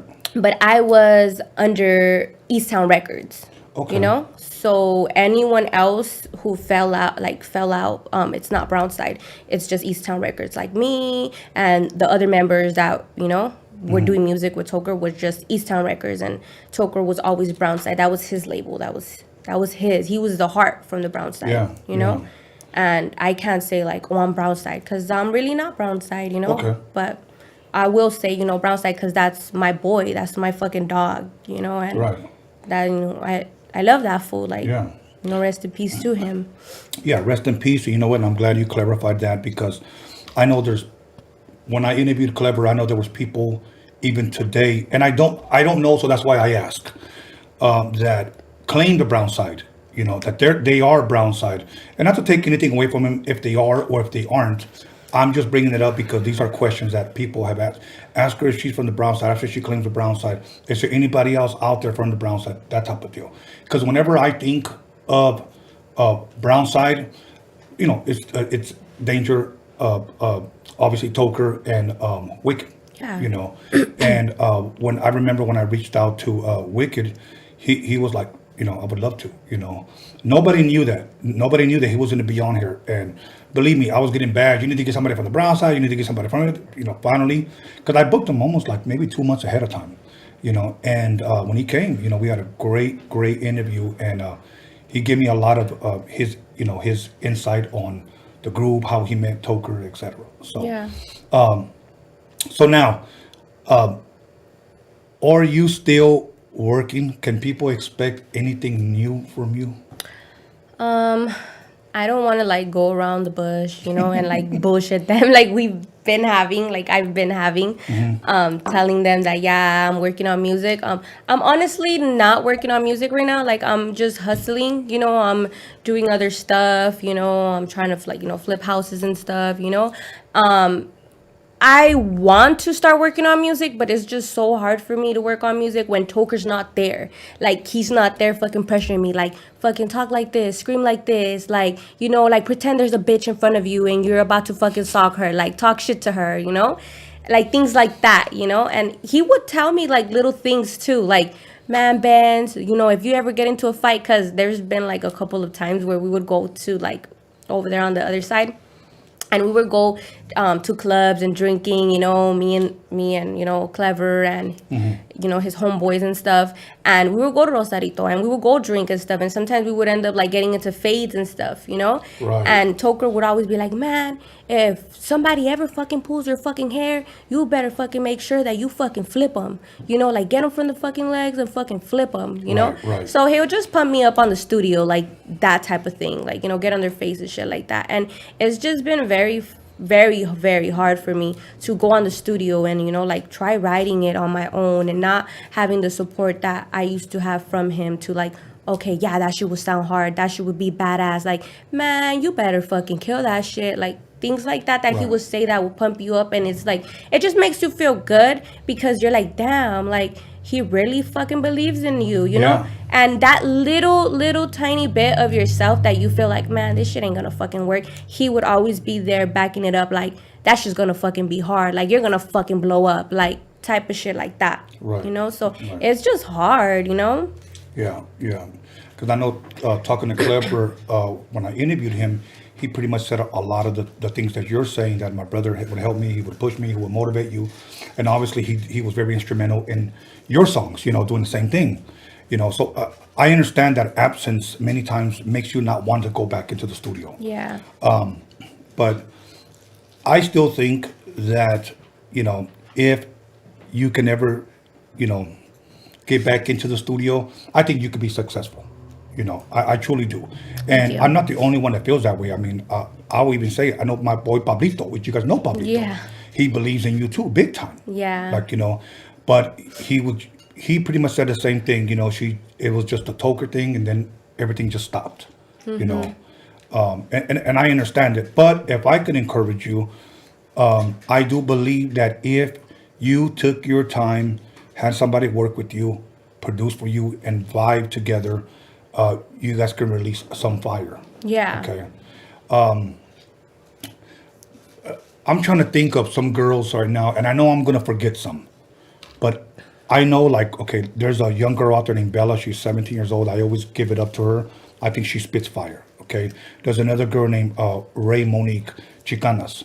And they team up together, they do songs together, and then they reach out to other girls. Oh, that's these, nice. These are young girls that believe in women empowerment. That's good. Yes, very, very good. And then, of course, my homegirl, Dolly Girl, she's always hustling. And then again, there's Magic Girl, very, very talented. And I'm hoping you guys team up and do something. Yeah. I'm being serious. Yeah. I'm hoping that you guys team up, and because she writes, she sings in Spanish, and does her music. I think it would work, to do a dope song and a dope video. Dope pictures, like, fuck, guys will be jealous. I know. But that comes with the territory, But you know what? You don't have to get jealous when you want to see people win. Yeah, you don't have to. Like, I mean, why get jealous? I mean, it's just fucking greed and shit, I guess. See, today we call it hating, but me growing up, it was just jealousy. You were just jealous. That's it. Te dio celos. Yeah. But, okay, now, I'll just throw this out there. You ever think about doing any type of acting or anything like that? If somebody offered you something in a movie, would you be down to do something like that? Yeah, I mean, I'll be down. I mean, if there's an opportunity for me to do so, like, I'll be down to do it. Okay. Any Chicano rappers out right now that you listen to? Not right now. Okay. It's because I always stick to like my old school. Like I'm so like 90s kid type of thing that it's like I always like going back to the old school and stuff. And like the beats that they have now is just so different than the beats that were there back then, you know? It's just a whole different vibing thing, you know? Right. If I have time to listen to new rappers, yeah, like I'll listen to them. But I haven't really had time to listen to any new people rapping and stuff. Okay. Now, I'm going to ask you a question that I ask the majority of all my Chicano rappers, okay? What is Chicano rap? Chicano rap? I just think Chicano rap is basically a bunch of people trying to put their name out there, like, as, how can I say it? Like, there's Chicanos and then there's, Chicanos just resemble us, Mexicans, you know? Us singing about, like, you know, obviously what we went through, like everyone does, you know, seems like about what they went through. But Chicano rap is Chicanos, you know, trying to rap, I guess. Okay. You know who said it best, and I believe that you'll agree with this. Because I know sometimes we get lost for words, or we can't put certain words together to describe what we want to say. For an example, I asked Rich G this question. He would know perfectly. Yeah, and he said, it's our cultura, it's our culture. Or That's what he Raza. said. And I think that's what Chicanos are trying to share whenever they rap about it. So I'm sure you can agree with that. It's our culture, Hell yeah. you know.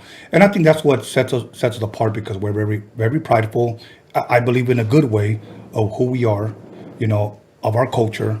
And somebody's calling me during the live interview, but yes, you know, we are. That's why I took it upon myself to do a Chicano rap documentary, you know, which we are working on. We started the GoFundMe, and people blessed us. You know, I'm going to share this, and I hope this guy's listening. There was a guy that wrote me a very, very ugly message on Facebook. I rarely, for those of you that leave me messages on Facebook, honestly, I rarely ever go on Facebook. 90% of the time, I'm on Instagram, okay? Yeah. So if you want to reach me there, you know, do a fake account, but you can reach me on Instagram.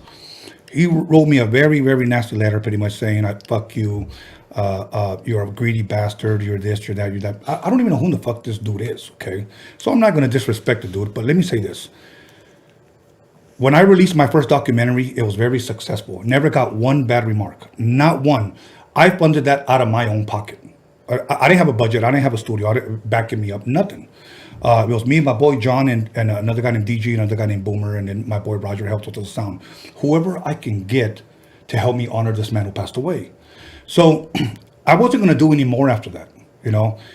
So I kicked this idea with my friend John, and I said, you know what, I want to do a Chicano rap documentary. I feel that our people need it. Just like this platform, like Magic Girl said earlier, this platform was needed to shine light on our people. Yeah. Okay? And so I said, if you guys want to, you guys can give. Our goal is $15,000. If you guys don't want to give, you don't have to. Well, I think this individual was mad because in a matter of weeks, we met our goal. Okay? Yeah. And he just wanted to write me a letter pretty much telling me he lost all respect for me because I started the GoFundMe page. Wow. Now, I didn't lose any fucking sleep over it. Yeah. But I'm thinking, like, why are you butthurt? You know, what made you write me a fucking paragraph? Maybe because they probably wanted to do it and they probably never tried to do it. Yeah. You know, it's just a hater, you know? Yeah. But I'll tell you what, and I told this to all my friends, if you guys liked my first documentary, wait till you see the Chicano one, because I'm going to knock that motherfucker out of the park. I'm going to make our people look good. Hell yeah. Our people look good. So I want to thank everybody who has supported me from day one, because you know what? It's about time that we put our people on the pedestal. You know, I'm going to say this about California, just about California right now. We are hip hop's economy. We buy everything. Yeah, we do. We support everything when it comes to, sad thing is when it comes to others, but when it comes to our own, you know what we do? We want to fucking spread jealousy and hate. Mm-hmm. And those are some nasty words to say about our own people, but they're facts. They're facts, and it's true. I've asked everyone here, what is Chicano rap? Why haven't we never climbed the ladder? They all said the same thing, because we all hate on each other. Yeah. You know, so it's a sad truth. yeah, and I wish it wasn't the I wish it wasn't the truth. I wish I was lying. But we are going to actually even talk about that in the documentary, because I believe that if we shed light on that and we show people the reason why we've never taken off because we hate on each other, maybe it would stop. Yeah. You know, maybe. Hopefully. Yeah. You know, it'll be a beautiful thing that if we supported each other, you know. You know, we can go up on stage and people will probably boo us or throw shit at us or hate on us. But a Snoop, a Game, and be up there and these motherfuckers would be like, yeah. Same people. Same people, even if they don't fucking like each other, they're in the same damn stage singing. Yeah. So, okay. So now, since you like old school rap, okay, say you had a bucket list of maybe 3 or 4 rappers. If you were to do a song and I say, name me any rapper you would love to work with and I'll get them for you. Just anyway, it's hypothetical. Who would you like to work with if you can collab with someone? I would say JV. Really? Yeah, I would say her. Okay. And I've been probably like, I mean, when Toker was alive and, you know, Clever, I've always been like, you know what? Because honestly, the reason why I say JV was because if it wasn't for her song, I don't think I would probably be rapping, you know, Toker. Because this is how it all started. Like, I mean, me and Clever used to like always like kick it, you know, go drinking and fucking listen to music, and we would just fuck around, you know, rapping, you know, and it was like just fucking around singing because it's songs that we knew, you know. And there was this one time where he had a mic in his house and I was singing to a JV song and it was Neighborhood Queen, you know. Yeah. And I was just drinking with my girls and, you know, I was just rapping and I was vibing to her song because obviously I knew that song and I was singing to it. And then, you know, I didn't know that Clever was recording me from the background, you know, and obviously like he sent it to his brother and he was like, oh shit, look at Benzo, you know. And that was when Toker was trying to bring, you know, the Brownside back. And he was like, man, he was all like, you looked fucking good, you know, rapping and shit. Like, have you ever tried to do it? And I was all like, no, I was just fucking around. I wasn't like, I was joking, you know, like I really don't want to rap. I was just fucking around. Right. And he was like, nah, I'm going to put you in. And I was like, okay, well, fuck it. I'll try it, you know? Yeah. He believed in me, you know, then why not, you know? I'll do it. That'll work. So JB, give me 3 more. It could be anybody. From even if they're no longer living. No longer living? Fuck. Like let's just say you can use Eazy-E if you want. You know what I'm saying? Like who would be on your bucket list? Like if I can work, if I were to do songs, I want this guy and this guy and this guy, or this girl to be on my songs. I don't know. I would, like I'm telling you, like I'm not really like a rapper and I don't really write my own songs and stuff, and I haven't really tried to write my own songs, so I can't really give you like a list, you know, because I mean, if it would be another person, they would be like, man, I'm quick gonna tell you like this and this and that person, because I'm gonna try to make music with that person, because that person knows how to rap and knows how to make their own shit, and by the next day they'll probably have a fucking song written because they're trying to fucking rap with that person, you know. So I mean, I would say JV. That's the only person that I'm thinking about right now because that's what I grew up listening to. You know. Okay. Other than that, do you listen to the radio at all for today? And if so, I was going to ask you, what songs do you like on the radio that are out right now? I mean, I listen to 92.3. I like some songs that are new, you know. I like Sweetie. I like some, you know, Megan, some songs. Okay. But like I said, I always go back to my 90s because it's just so different than with the songs that are in now, you know? Okay, so I know you mentioned that several times, you like 90s music. What do you think it is about 90s music that you don't find in today's music? It's just the whole thing that they say, you know, like nowadays they're just so blunt and they don't fucking care. Like they'll just fucking talk about how they fucking make love to somebody, like fucking brutal type of shit, you know, like they just put it out there, like especially on girls, you know, like girls make themselves sound so different than it was them back in the days, you know, like listening to like as the V, you know, TLC, like it was just so mellow, you know? Yeah. And like if they were to talk shit about somebody, it was just kind of like on the down low talking shit, you know? Right. But now it's just like, I don't give a fuck. Like I'm gonna tell this fool that his fucking, you know, his shit or whatever, you know? Like they're just brutal nowadays. And it's just scary because it's like nowadays, like you hear little kids singing to those type of songs, and it's like, what the hell are you listening to, you know? Right. Like 6 years old, and you're just like, you can't fucking hear that, Yeah. you know. And but they don't know no better. You know, it's funny. Not too long ago, I walked down the street and I went into a dollar store. Okay, and I just to buy some light bulbs. And it's funny that well, two stories in one. One guy hits me up while I'm in there, and he hits me up on Instagram, and he says, "Wow, I can't believe Tony A just walked in." Oh shit. So I'm like, "What the fuck?" So now I'm kind of like, That's crazy. yeah, I'm just walking around or whatever. I pay for my shit and I leave. Then he hits me up. You bought some light bulbs and a Coke. Fuck. Okay, now that was crazy. You can't even walk in the 99-cent Right. store. So I walk in there and there's a little kid, maybe 6 years old, 5 years old, and she had the earbuds, and she has her phone, and I hear her singing a song. Yeah. And then I hear her say bitch. So I look at her. Okay, so her mom goes, "Vente para acá, cabrona." Come here. So then I just said, if you don't want me to ask you, what does she listen to? Oh, my God, she loves Cardi B. Yeah, right? What the fuck? Like, I was a teenager when NWA came out, and I couldn't even bump that shit in my fucking house. And I would, but fuck the police, fuck the police. Mhm. And bájale esa chingadera, esa música de negros. That's what Yeah, no, my dad used to be like that all the time. Yeah, but this little girl's bitch, and I'm like, what the fuck? No, I would get smacked if I were to say that at that age. Yeah, so I just thought this is where we're at today, to go along with what you were saying. But anyways, did you want to take a shot? I'm down. Oh, before we leave or anything, I wanted to give you this. Before I forget, I wanted to give you this in appreciation from Clever for keeping Toker's name alive. Like, we really do appreciate you. Thank you. And, thank you so much. Thank you for having me. Thank you for having everyone speaking good about Toker. You're the only one that's doing it, and we really, mad love to you. Thank you very much. Just to show everybody, gang-related album cover, Brownside. And there goes Toker right here. And I'm humbled, so thank you very, very much. I'm going to put this right here, and I'm going to find a perfect spot to hang this. Once again, everybody, Brownside album cover. It's a beautiful thing to be blessed. So once again, thank you. I'm going to leave that right there.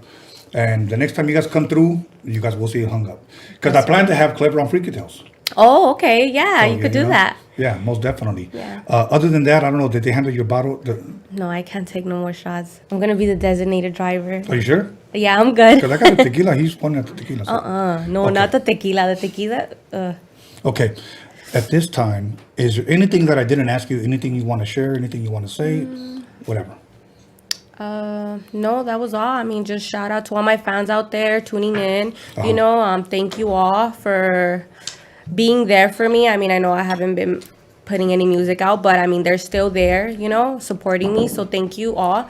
And I wanted to give a shout out to Tony G for having us here. Clever, Peru. You said Tony G. Tony. Oh, Tony A, sorry. But shout out to Tony G, though. Shout out to Tony G. Much love, much respect. You know what? But people have done that before. Yeah. But it's all good. But shout out to Tony G. Absolutely. Absolutely. Because he makes badass beats. Oh, shit. The designated driver. No, I was just kidding. I just didn't want a shot, but I'll take one. Shout out to Clever. Shout out to Peru. Shout out to Magic Girl, since she's in the building. And shout out to Rupt. He couldn't make it, but shout out to him. Okay. You know what? Shout out to you. And I'm going to push for you and Magic Girl to do at least one track. Let's one do track, it. one Yeah. video. Okay. I'm down. So you guys heard it here, Roadium Radio exclusive. Okay. So other than that, once again, give a shout out to Clever. My brother, what was your name again? Peru. Okay, Peru. Lady Benz, Magic Girl for showing up and blessing us with this dope ass interview. Once again, go to DOCUMIXERY, hit ads if you guys are interested on buying some ad time. I know they're gonna go quick, so you guys better hurry up. Okay. Other than that, if you guys still want to buy the hard copies, the mixtapes, go ahead and go to DOCUMIXERY.com. Subscribe to fucking Freaky Tales. I'm telling you, the motherfucker's gonna blow. Guarantee you. Clever already And on Weekend Mahaya, he already said that he was going to come on Freaky Tales because he's got some nice Freaky Tales. Okay. So other than that, give a shout out to my boy John motherfucking Elkins, to my boy Alex Cervantes, Alex Enterprise, right? Yeah, Cervantes Enterprise. Okay. If you guys want your car fixed, hit him up on, what's your IG? 81. That's it? 81? Yeah. Okay, 81 on Instagram. If you guys can find him, yeah. So anyways, if there's any single Mexican females, hit up my boy John motherfucking Elkins on Instagram. He's single and he's ready to mingle, ladies, believe me. He always smells good. He always wears cool water. So hit him up. I love my boy John. This is my right-hand man. So you fuck with him, you fuck with me. You fuck with me, you fuck my whole neighborhood, homeboy. So we out of here. Much love, much respect to Lady Benz, Magic Girl, Clever, Peru. And one quick shot to a long and prosperous life. So we out of here.